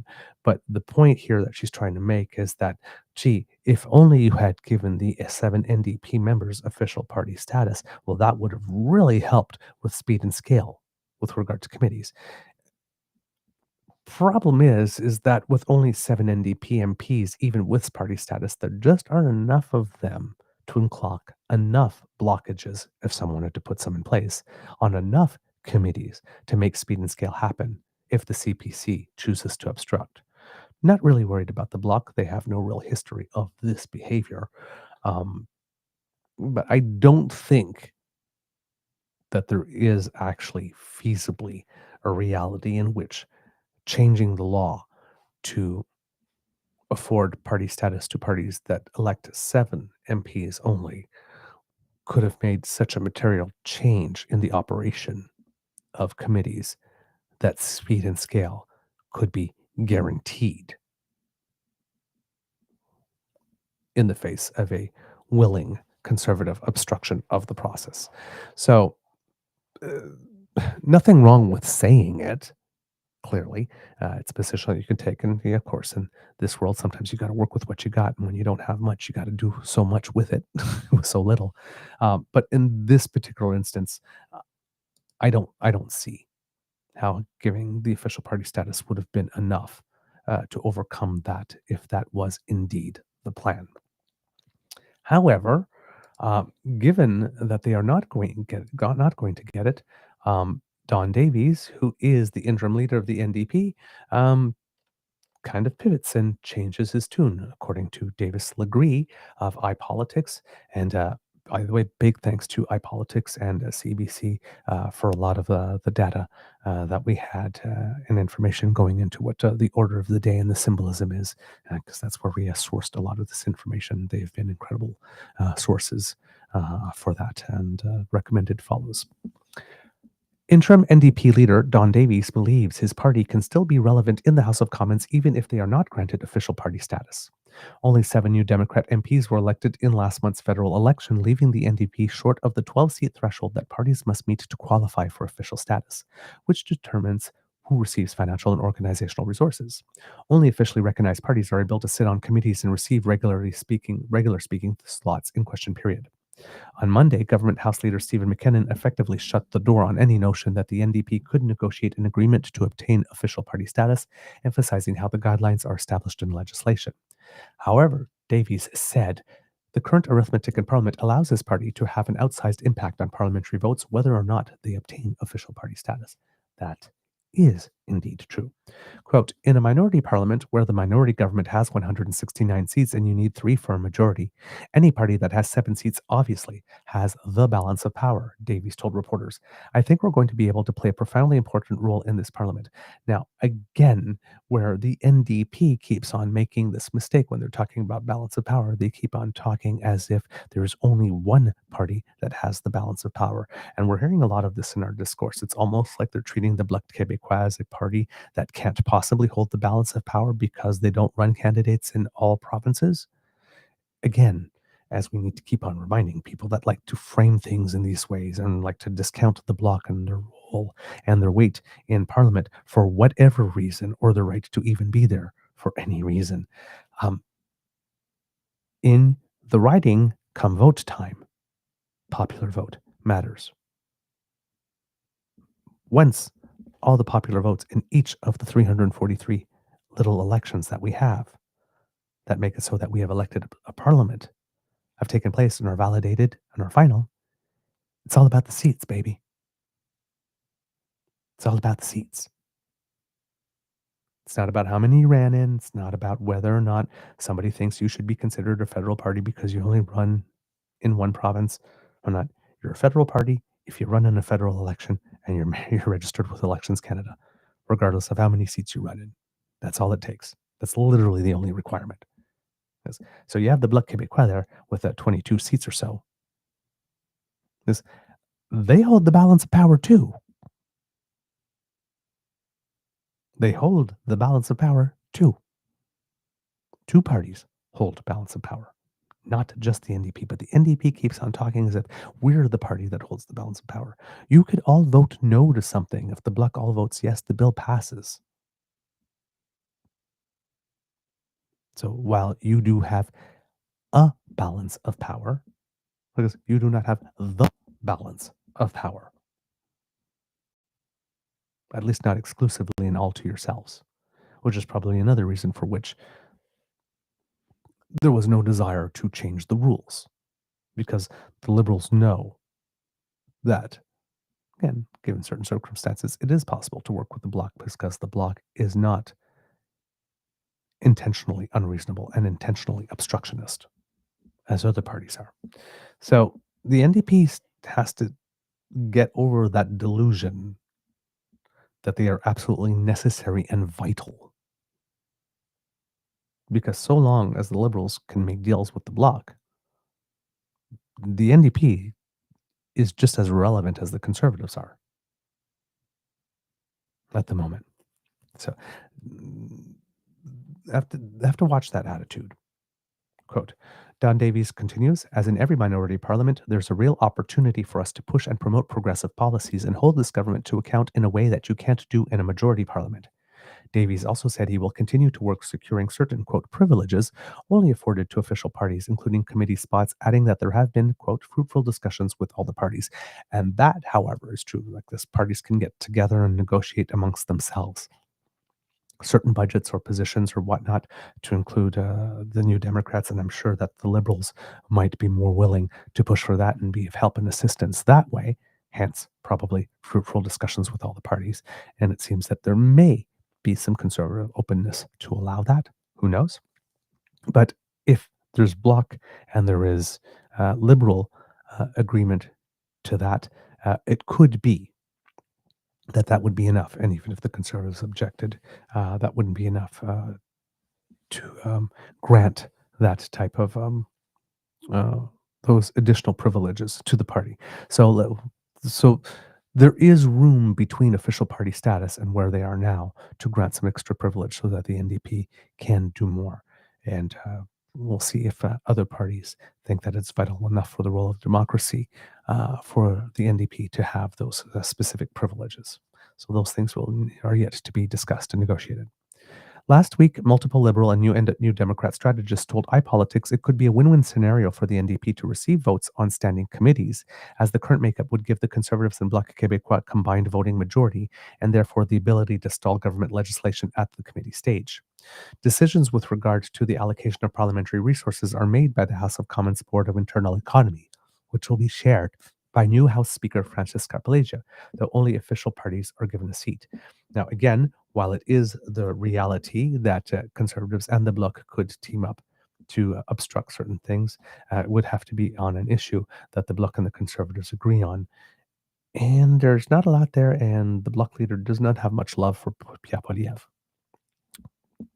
So it is possible, right? But I don't think it's anything that the Conservatives could rely upon. Decisions with regard to the allocation of parliamentary resources are made by the House of Commons Board of Internal Economy, which will be chaired by a new House Speaker, Francis Scarpellegia, though only official parties are given a seat.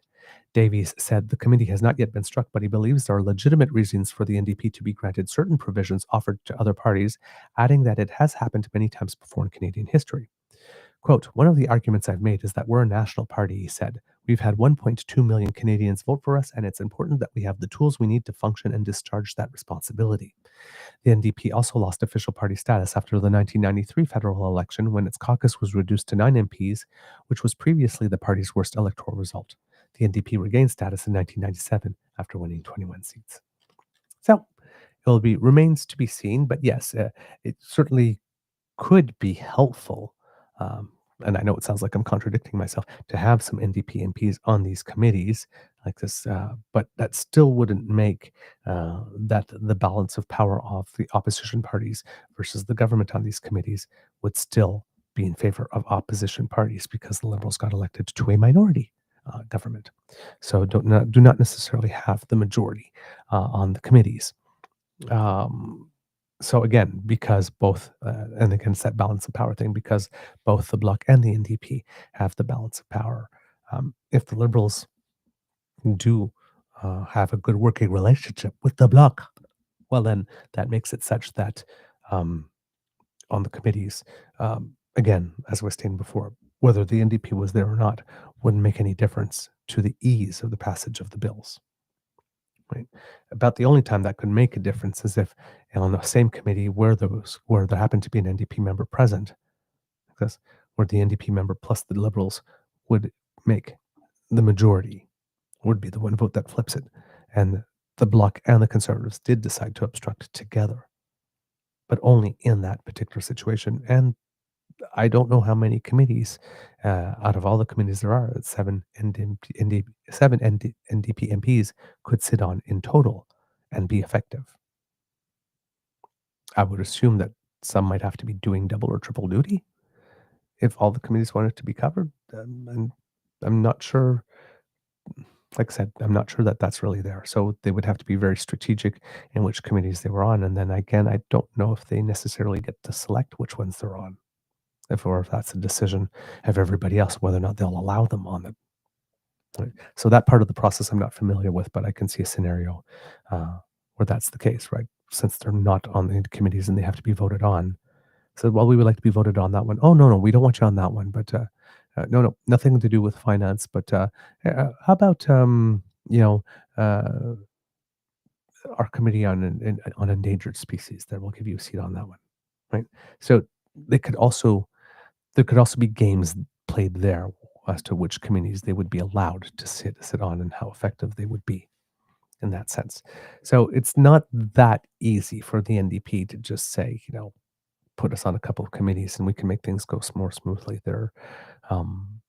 Them being on the committee does not necessarily create the majority for the Liberals, right? Unless the NDP won't join these committees and just said, we'll vote for whatever you want, no matter what, which I don't think any party would do. So, yeah, the NDP is in a bit of an interesting situation. However, if these discussions for additional privileges are fruitful, it does seem that there is some goodwill somewhere and some recognition that there is indeed a role for them to play, and 1.2 million votes is nothing to sneeze at, and therefore they should be offered something.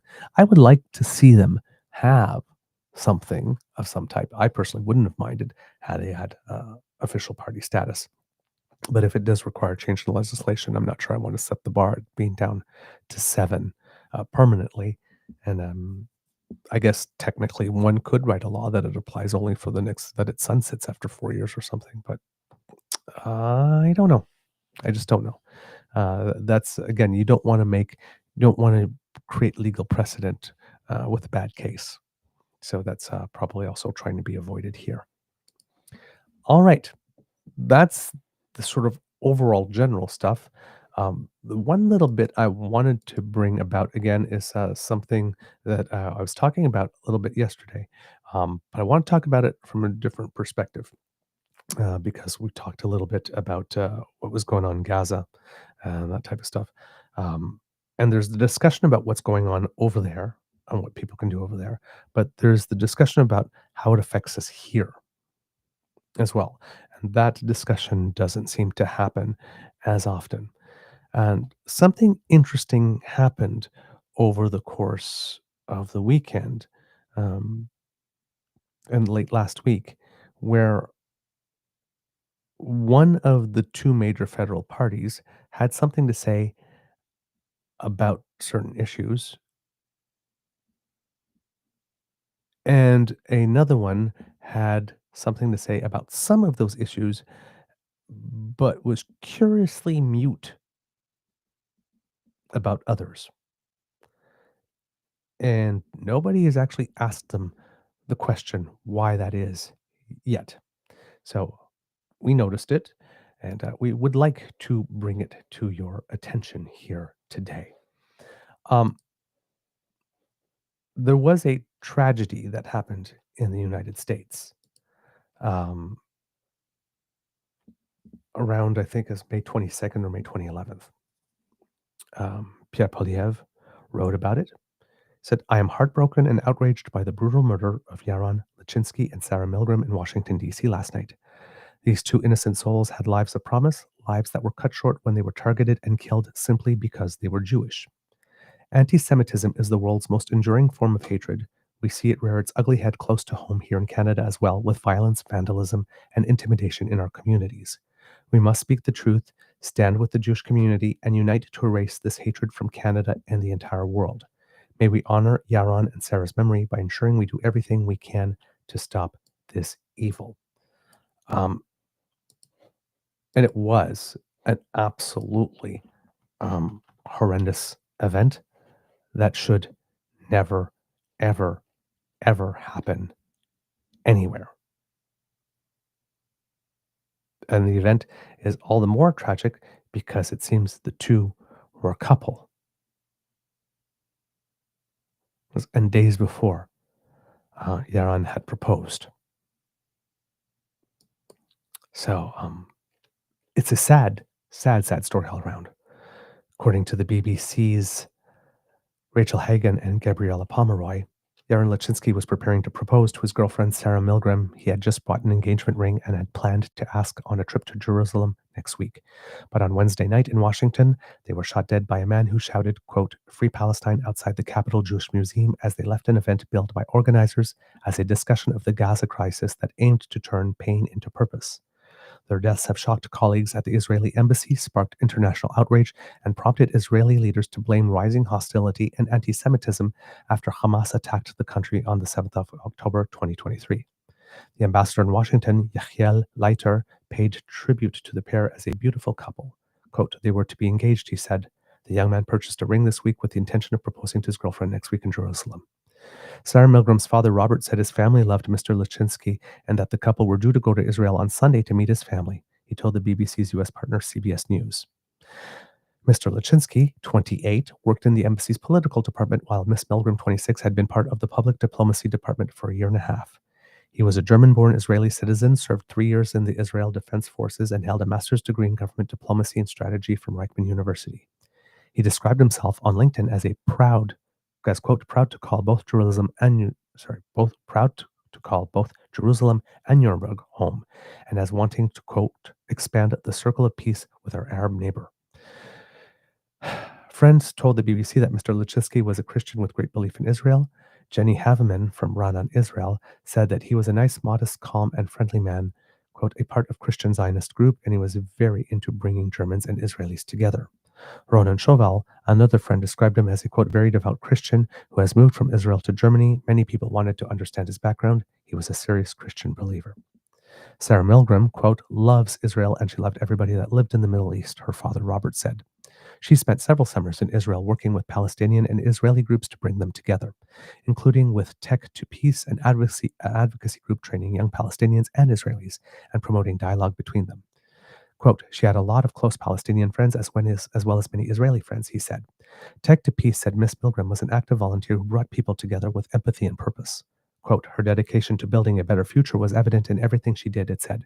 Her voice and spirit will be profoundly missed. So, again, really beautiful people, very much in love, doing good things in the world, trying to bring people together. The Israeli embassy said that, quote, its entire staff is heartbroken and devastated by the couple's death. Quote, no words can express the depth of our grief and horror at this terrible loss. Police identified the suspect as a 30-year-old from Chicago, was arrested at the scene after the shooting, and has since been charged with first-degree murder as well as murder of foreign officials and related firearm charges. According to the details in an affidavit, the suspect initially opened fire on the victims, then reloaded and shot again, quote, several more times at closer range. It's said that as one victim tried to call away, he followed behind and fired again. Ouch. The shooting has led to heightened security at Israeli diplomatic missions around the world.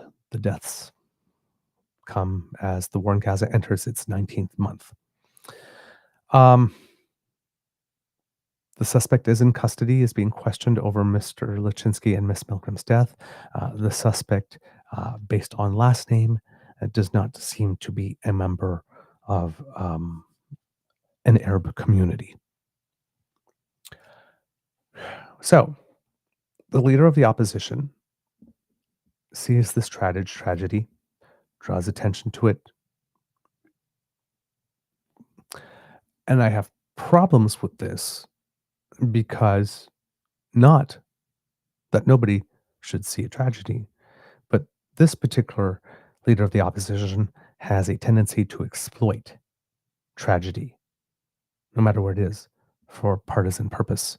And this particular leader of the opposition has been pretty much 100% full in his support for the Netanyahu government and everything that it has done so far in prosecuting this war.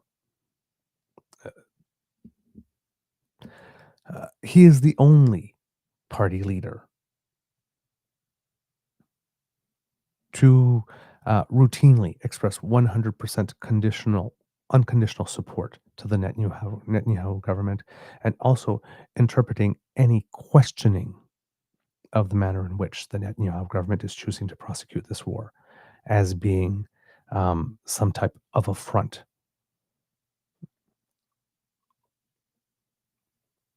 I personally believe that this particular leader of the opposition is shamelessly pandering to Canada's Jewish community, because even though he says these words when it comes time to vote, his mortar mouth is never where his vote is. We all remember that on the day that he kept the House sitting all night long to vote no to many issues, Pierre Poilièvre himself excused himself from that marathon session in order to be able to attend on the first night of Hanukkah lighting ceremonies and then attend a fundraising dinner. But on that same very day that he was attending lighting ceremonies for the first day of Hanukkah, he also voted no to funding a Jewish community center in Vancouver and a Holocaust museum in Montreal. I have trouble putting his stated 100% full-throated support for anything the Netanyahu government does together with the fact that when it comes time to vote for things that will help people here in Canada from the Jewish community, he votes no. That, to me, seems to be a fair weather trend. And therefore, when I see him rushing to say that he's heartbroken about the deaths of two people he assumed to be Jewish, it seems one was a Christian,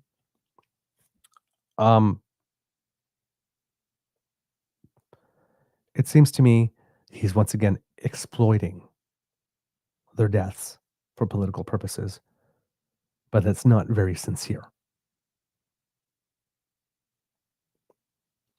That's just my personal opinion, placing it in the overall stuff that he does here when it comes to actually having to show support for the community to which he's pandering when it matters. The words and the deeds don't line up.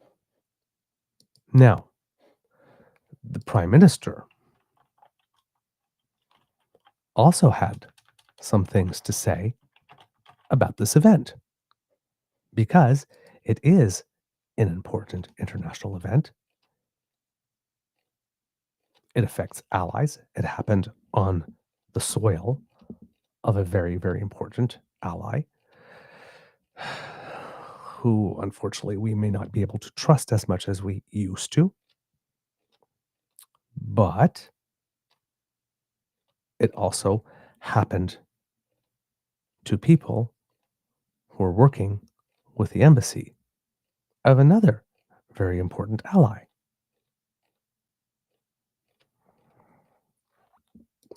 Prime Minister Mark Carney. I am devastated and appalled by the murder of 2 young Israeli embassy staff in Washington, D.C.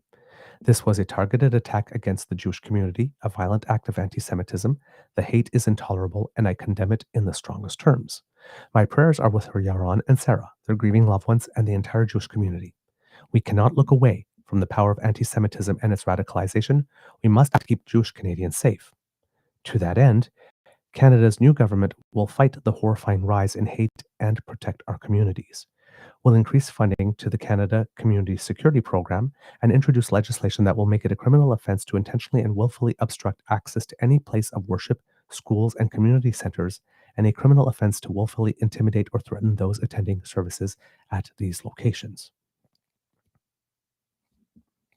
So, both on their own, what the Prime Minister had to say and what the Leader of the Opposition had to say stand, and they are solid statements. I don't know of anything in Mark Carney's history that indicates he might be saying one thing and doing another, as opposed to the situation with Pierre. Now, however, on surface, prima facie, both of them handled this situation relatively well, doing the thing that is normally expected in this case. However, a few days earlier, there was an incident involving Canadians. Now, it would seem that this incident made it such that Canada had to summon the ambassador of Israel to Canada to the office for a discussion. According to David Baxter of National Newswatch, Canadian Press, but as appearing in National Newswatch, Canada is summoning the Israeli ambassador to explain why Israel Defense Forces fired warning shots near a diplomatic tour in the West Bank on Wednesday. Prime Minister Mark Carney called the situation, quote, totally unacceptable and said Canada expects an explanation of what happened. Quote, it's some of the many things that are totally unacceptable that's going on in the region, Carney said at a press conference on Parliament Hill Wednesday. The Israeli military said Wednesday it regrets the inconvenience caused by warning shots it fired as diplomats toured the city of Jenin. Foreign Affairs Minister Anita Anand confirmed on social media that 4 Canadians were part of the delegation touring Jenin. She added that she is, quote, relieved that all of them are safe. The minister says she expects a full investigation and accountability. Quote, I have asked my officials to summon Israel's ambassador to convey Canada's serious concerns, Anand posted on X or Twitter. A video of the incident circulating online shows members of the tour group speaking to cameras near a large yellow gate. Gunshots can be heard as the group hurries away from the gate and goes around a street corner. In one video, 2 soldiers can be seen pointing guns in the direction of the group. In its statement, the Israeli Defense Forces said the group, quote, deviated from its approved route and soldiers fired warning shots to get the group to move away from an area it was not permitted to visit. The military says no one was injured in the incident. Quote, Jean-Noël Barrot, France's foreign minister, said in a social media post the situation is unacceptable and Israel's ambassador to France has been summoned to explain it. Italian Foreign Minister Antonio Tajani said he's also calling on the Israeli ambassador in Italy to explain the incident.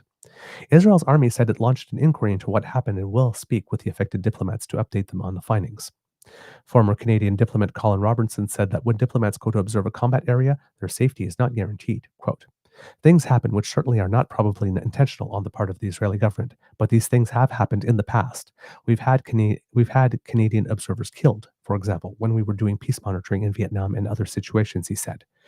Robertson said that while these are, quote, serious incidents, he attributes Wednesday's incident to the warlike conditions in the West Bank.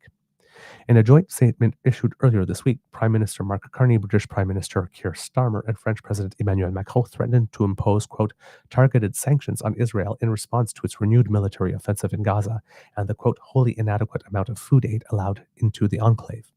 The letter also stated the leader's opposition to any attempt to expand Israeli settlement in the West Bank. Asked on Wednesday about whether the U.S. was supportive of the statement's release, Carney said he advised the vice president that Canada was probably going to say something. It was a one-way conversation, Carney said, because during that conversation, journalists asked, well, we're framing it almost like, did you ask permission for doing this? And it's like, to the United States, it's like, no, we didn't ask permission. Like, we just informed them that this is what we're going to be doing. It was not a conversation.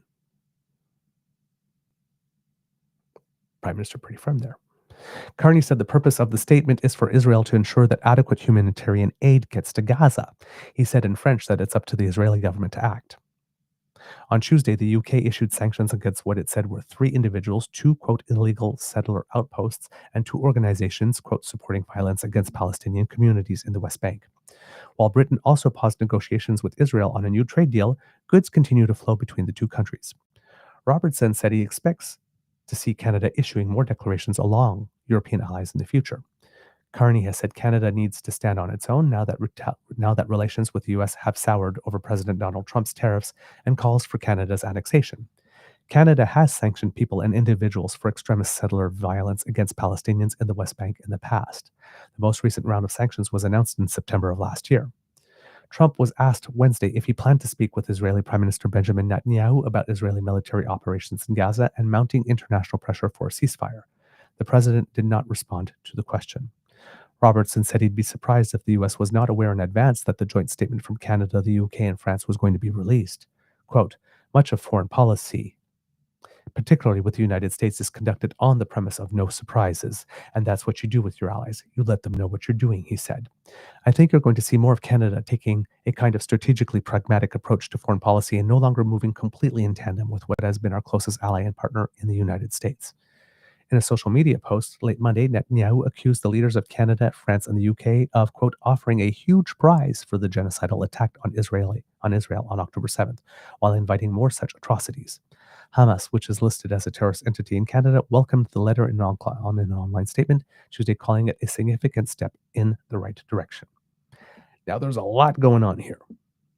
The one thing that did not go on here is that Pierre Poilièvre, who allegedly is putting Canada first and has expressed seemingly 100% support for the Netanyahu government in everything it does, had absolutely nothing at all to say about this incident. Nothing. 4 Canadians were there. There were warning shots fired. The government of Canada called in the Israel ambassador. The government of Italy did. The government of France did.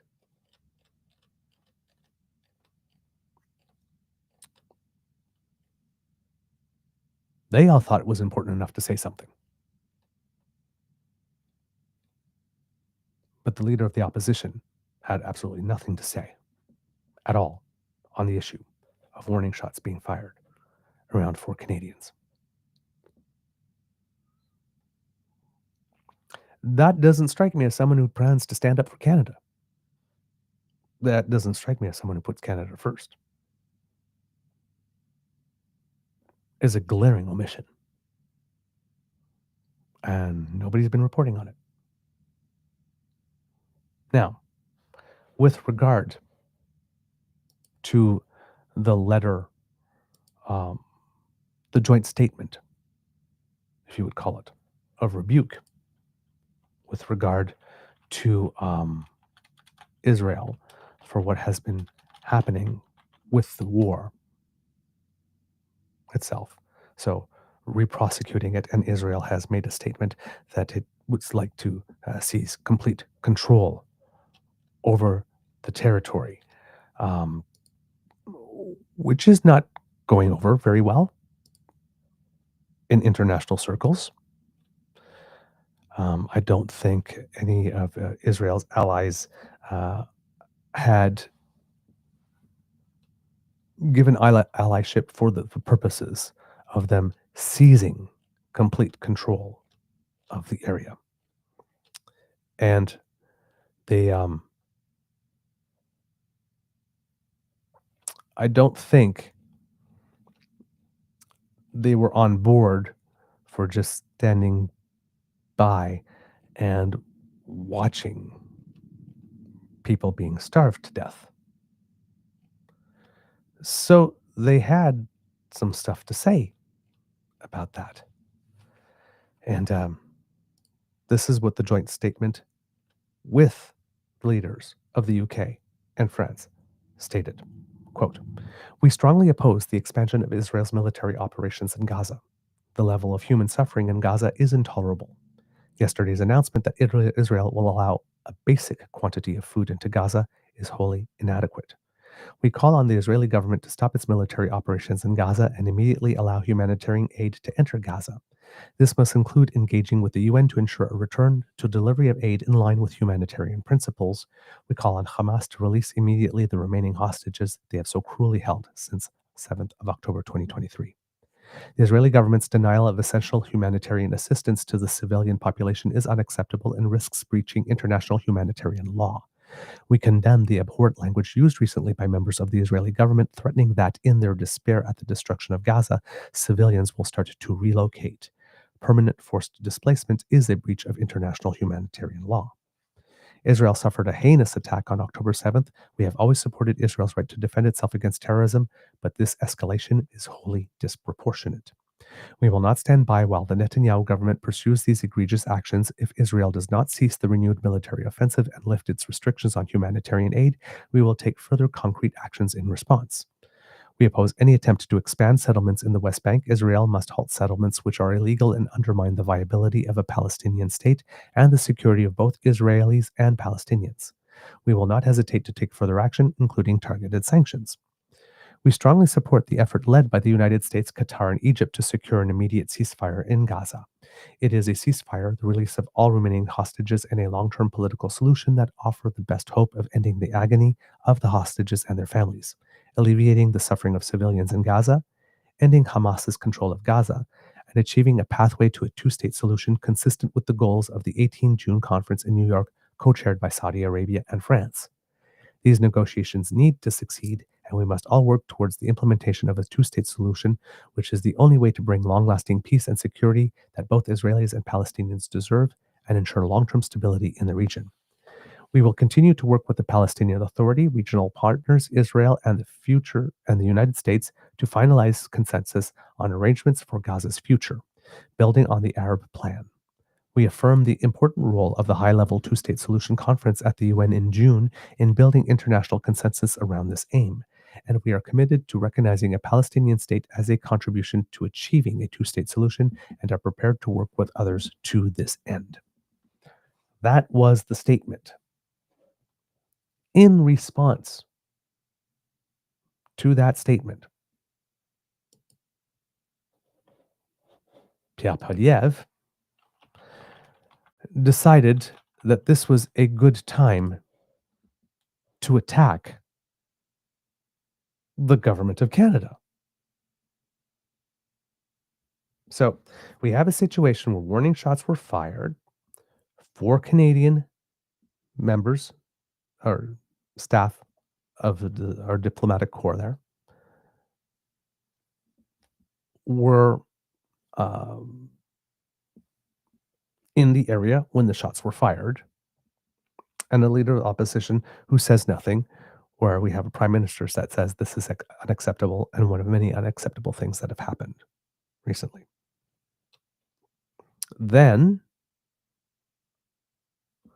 we get 3 international leaders, and again, international leaders called their respective ambassadors in to find out what was going on. Pierre had nothing to say. Then we have this incident here where the government of Canada, along with allies in the UK and France, say, this is unacceptable. We cannot be doing this. And, well, Pierre Poilièvre on that has nothing to say. Then there's this terrible incident where 2 people who worked at the Israeli mission in the United States are killed. Pierre suddenly has a lot to say, as does the Prime Minister. And then when we take a stance against potentially starving 2 million people to death, well, what does the leader of the opposition have to say? He doesn't have anything to say about the people who are starving to death. He doesn't have anything to say about the people who are not letting the aid go through. He has something to say about Hamas's response to this letter.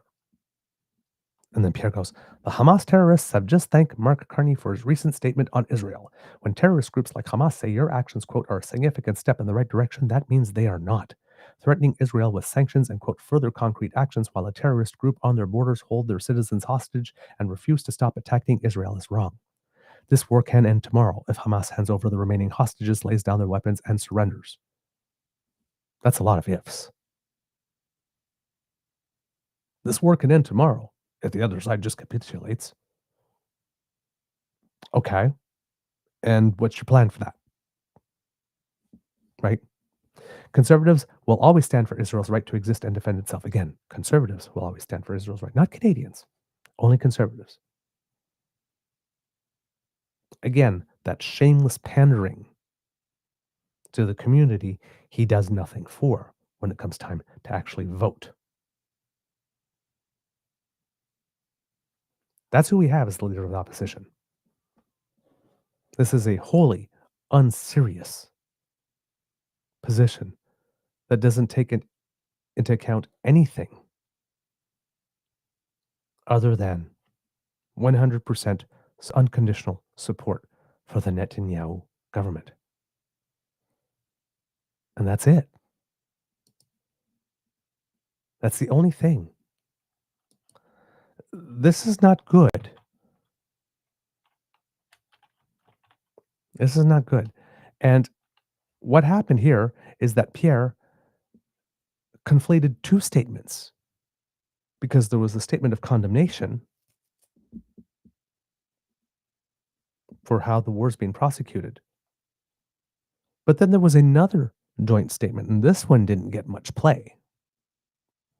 But this one was on May 19th. And it's the foreign ministers of Australia, Canada, Belgium, Denmark, Estonia, Finland, France, Germany, Iceland, Ireland, Italy, Japan, Latvia, Lithuania, Luxembourg, Netherlands, New Zealand, Norway, Portugal, Slovenia, Spain, Sweden, and the United Kingdom, as well as the EU High Representative for Foreign Affairs and Security Policy and Vice President of the European Commission, the EU Commissioner for Equality, Preparedness and Crisis Management, and the EU Commissioner for the Mediterranean. All of these people together issued the following statement. And this is the statement. Not Hamas's statement.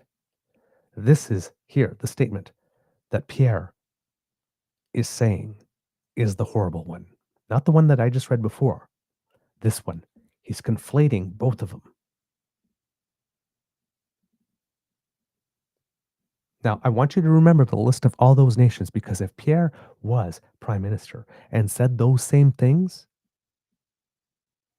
he would be saying them about the leaders and the foreign ministers of all these countries and all these institutions, thus creating a huge international incident. Fortunately, he's only the leader of the opposition. But those exact same words in his mouth as prime minister would have created an incident with all of these nations and groups. And here's the statement to which Pierre objected so much. Quote, whilst we acknowledge indications of a limited restart of aid, Israel blocked humanitarian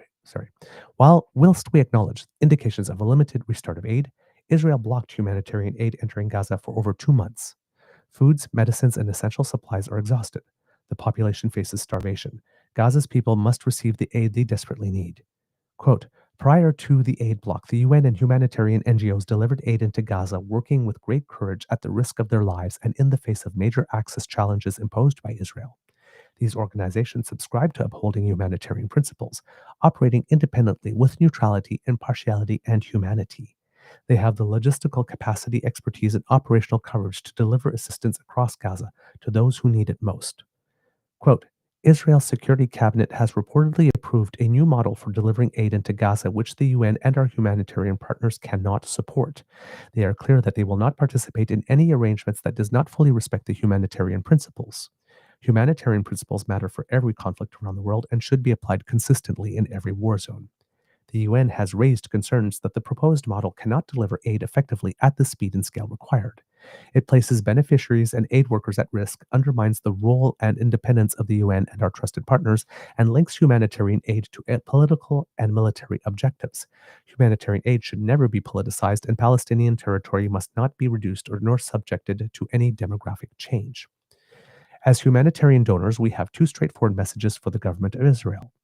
Allow a full resumption of aid into Gaza immediately, and enable the UN and humanitarian organizations to work independently and impartially to save lives, reduce suffering, and maintain dignity.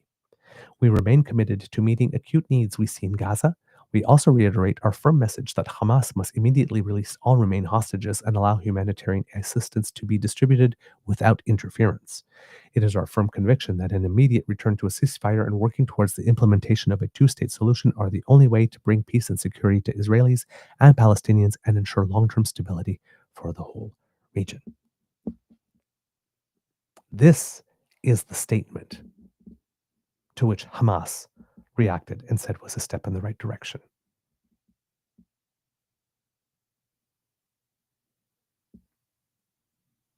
Now, while we don't care what Hamas has to say, whether they approve or not, that's a sideshow. That's what Pierre chose to latch on to, what Hamas said. Not what Canada said, not what the foreign ministers of Australia, Belgium, Denmark, Estonia, Finland, France, Germany, Iceland, Ireland, Italy, Japan, Latvia, Lithuania, Luxembourg, Netherlands, New Zealand, Norway, Portugal, Slovenia, Spain, Sweden, and the United Kingdom had to say. But what Hamas said. Pierre accepted Hamas's version and then used it to attack Canadian leadership. And Pierre had more concern for members of a diplomatic mission in Washington, D.C., citizens of another country that's not Canada, than he did for Canadians who were in the vicinity when warning shots were fired.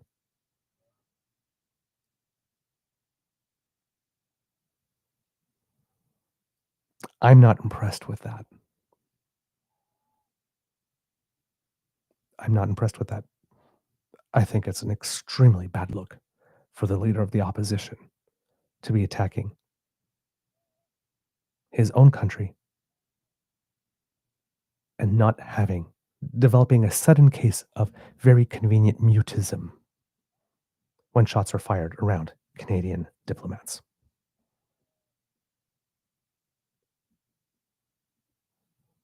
Other people might see it differently, but that's how I see it.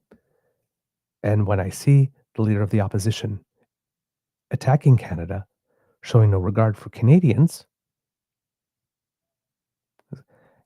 and then showing regard while pandering to a community for whom he does not deliver when there's a vote.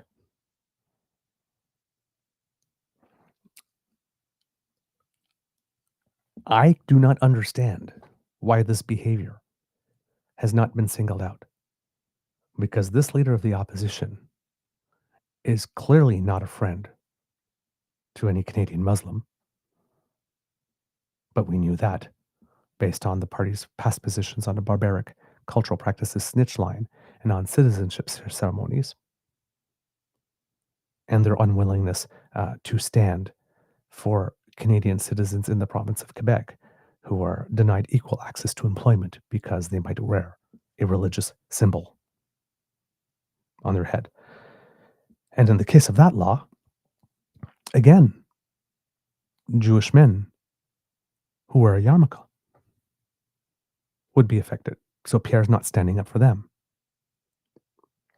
Pierre keeps on talking a good game about standing up for Canada's Jewish community, but he never actually delivers. other than words and rhetoric, and using the tragedy and the misery and the devastation and the pain and the fear, the legitimate fear that Jewish Canadians have. Because anti-Semitism is definitely a thing, and it definitely is enduring. And it is definitely on the rise. But points to it, exploits it, raises fears about it, fundraises off it, but can't even vote for a Jewish community center and a Holocaust museum. And uses lighting ceremonies for the first days of Hanukkah as a pretext to get out of an all-night voting session that he himself called for and to attend a fundraiser. Conveniently making it such that if there's any pictures at all in the press that day of any politician anywhere in the nation being with the Jewish community on the first day of lighting for Hanukkah, it would be him and only him. At some point, somebody needs to point out that this man is no friend of Jewish Canadians in real life. And that all he is doing is creating more division here. By being so full all in on one side that he's not even able to criticize when Canadian citizens have warning shots fired around them or when people are being starved to death.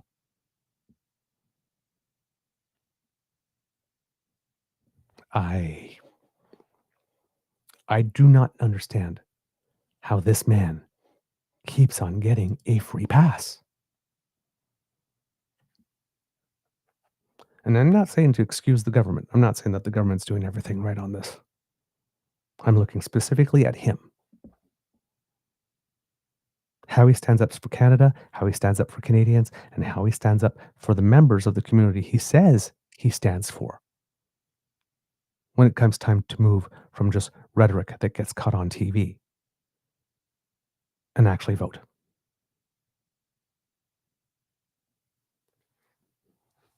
My personal position probably won't be popular with everyone, but I see this as something glaring that somebody needs to find the courage to address. Somebody needs to call this man out and point out that on the issue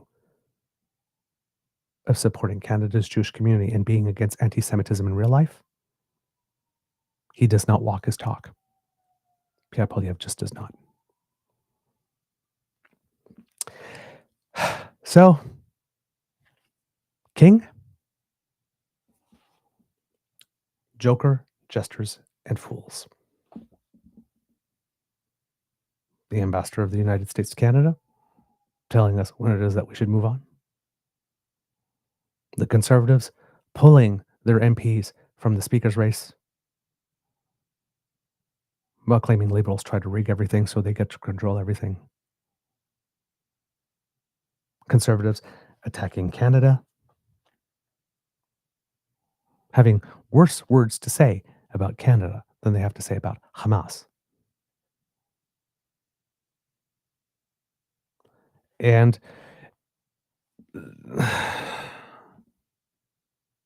then just people seeming to not want to accept that reality is what reality is, regardless of what you would prefer it to be.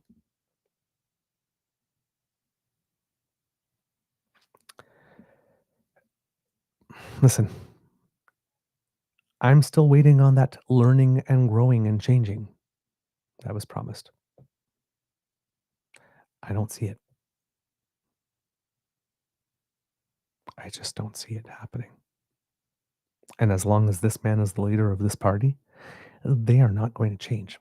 Not that they've evolved or changed much, regardless of who the leader is since Harper left. But yeah, whatever it is that they're doing, this is not it. And it's not what we needed. It doesn't help. and it certainly isn't unifying.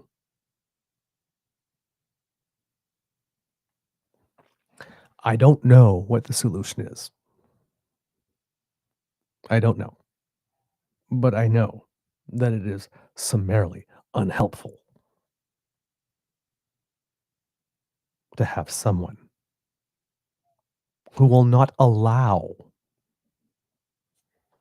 any criticism of any kind against the Netanyahu government to be uttered in this nation without claiming it is somehow tacit support for Hamas.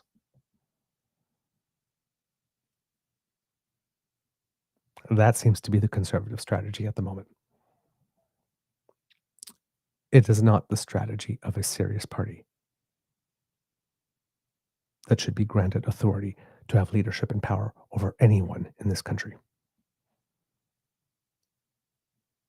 My personal opinion.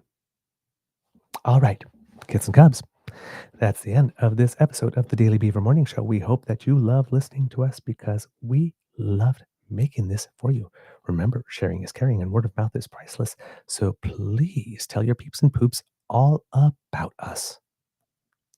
Now, hey, if you are a busy beaver or a busy cub and, you're making things happen, you're out there living your best life, engaged in your community, trying to get people to vote, or just trying to be informed and engaged. And sometimes, that makes you very busy. Very, very busy. And you don't have time to sit down and watch the show. Well, hey, maybe you need to take us with you. And that's okay, because you can.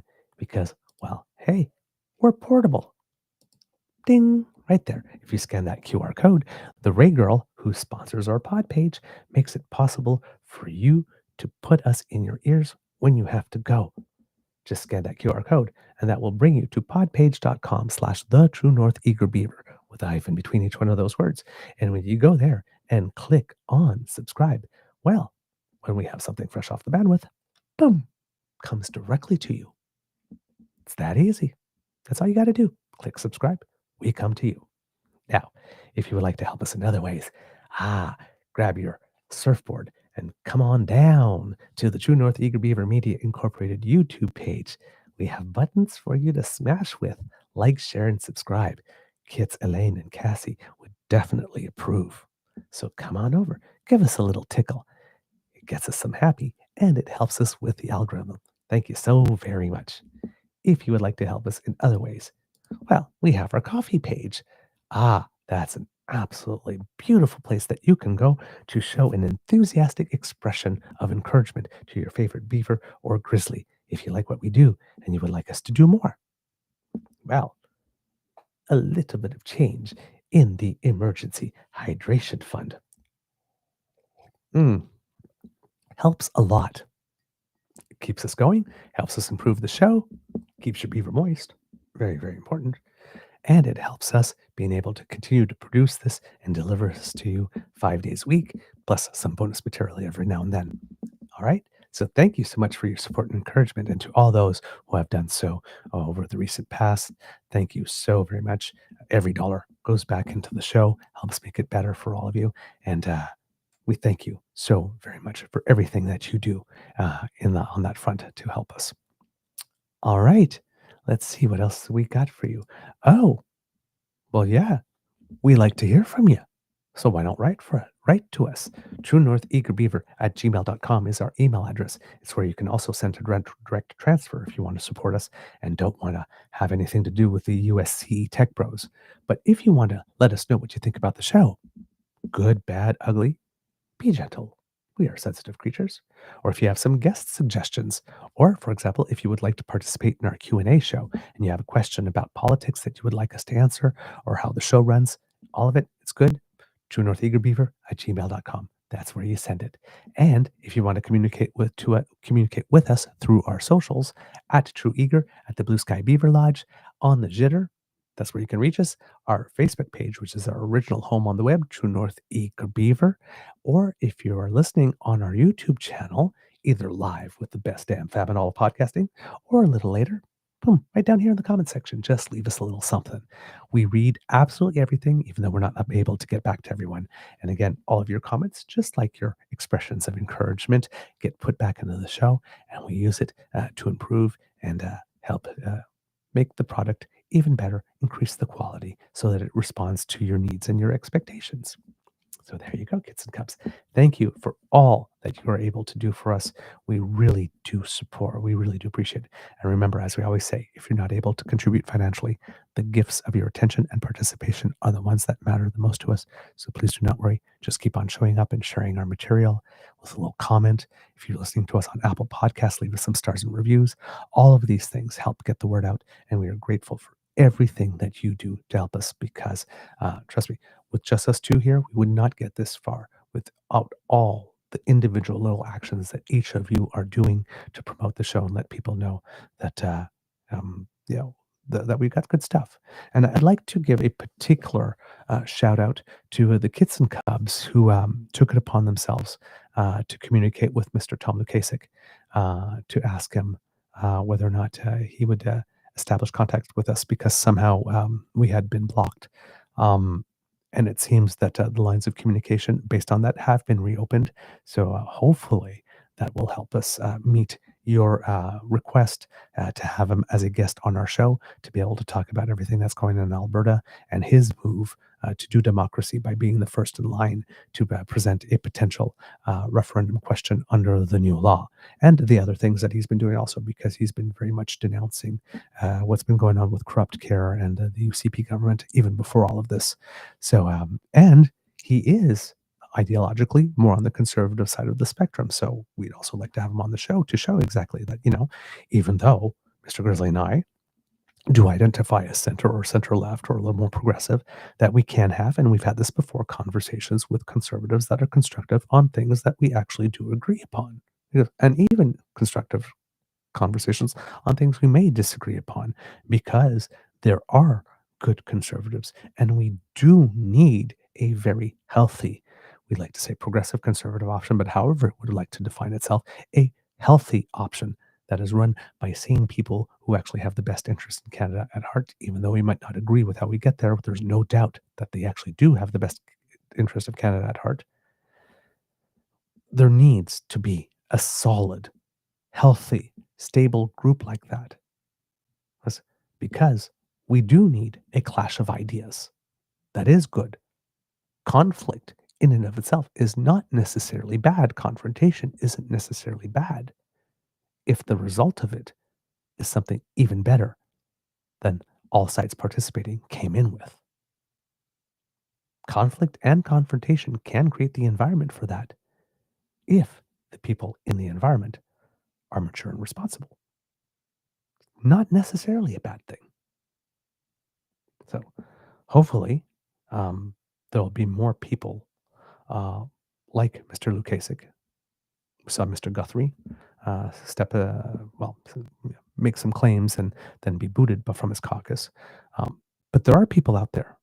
There are people out there who will do the right thing, even though we don't agree politically on everything when it comes to the basics. Not lying, not cheating, not stealing. Basic fundamentals of democracy. That we do agree. And Mr. Lukasik is that type of person. Not only is he that type of person, but he's a person who definitely walks his talk and puts his money where his mouth is on the subject. So we would consider it very much a huge privilege to have him on the show as a guest. And as you know, Kits and Cubs, you have been requesting it a lot. So we are working on that for you. So for those of you who did pitch in and help create a context where that could happen, thank you. Thank you so very much for everything that you did. That means the world to us, that you would vouch for us publicly like that. So my heart overflows with warm fuzzy for the love that you've shown and the care that you've shown by doing that, because you don't have to do that, right? And we didn't ask, but some of you took it upon yourselves to proactively do that. And well, that's love. That's love. So thank you. Thank you for the love. All right. I had put the coffee thing up there a bit because I thought it was still up there the entire time and it wasn't. So I'll just leave it there for a couple seconds more to give you a chance to scan it if you would. And as I move on, kids and cubs, because democracy is something that you do, remember there's a Quebec Liberal leadership race underway. Registration is already closed, but voting will take place from June 9th to the 14th with the results on July 14th. So please, if you are registered, do make sure that you follow through all the way and do vote. It's very important. If you will want to bring more attention to the corrupt care scandal, there is a fundraiser to help former AHS CEO Athana Metsalopoulos afford the legal fees that is required for her to go after the government for the wrongful dismissal case, in which there might be other information that comes out that could be damaging to the UCP government. We do need to shine some sunlight on that. So if you are able to make a donation to that legal fund, Save Athana, SAVEATHANA.com is where you go, and that'll bring you right there. Also, if you would like to put pen to paper and write a letter to your elected MP, asking them to do what is required to ensure that Canadian media produces news by Canadians, for Canadians, and owned by Canadians, that would be very helpful as well. And remember, when you're writing to your MP, it's free. You don't have to pay for the stamp. You just have to get the address. All right? Thank you so much for all that you're doing.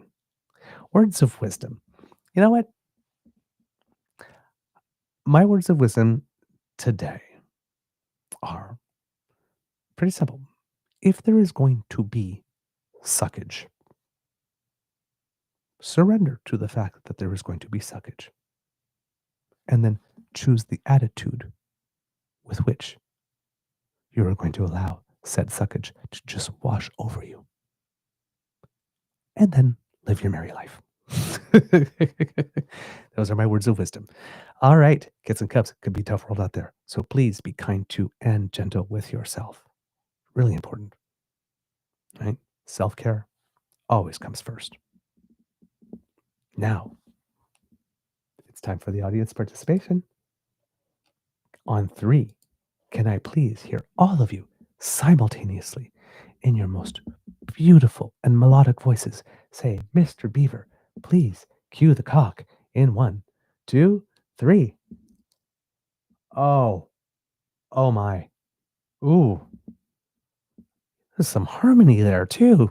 I heard you in the back row.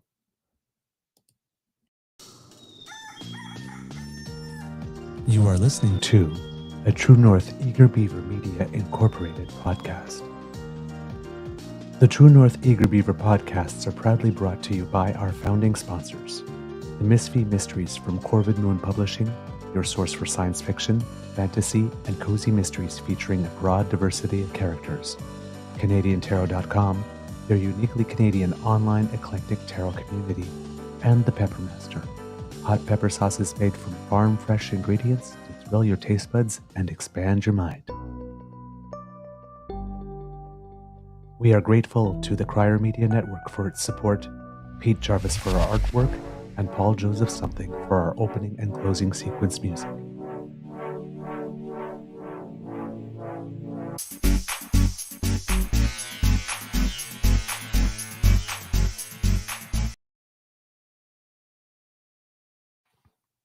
Now, kids and cubs, since we left with things a little heavy, I thought that a good certain amount of tales from the royal book of cheesy dad jokes would do you some good. So, here we go. What do you call an avocado that is too ripe? Guacamole.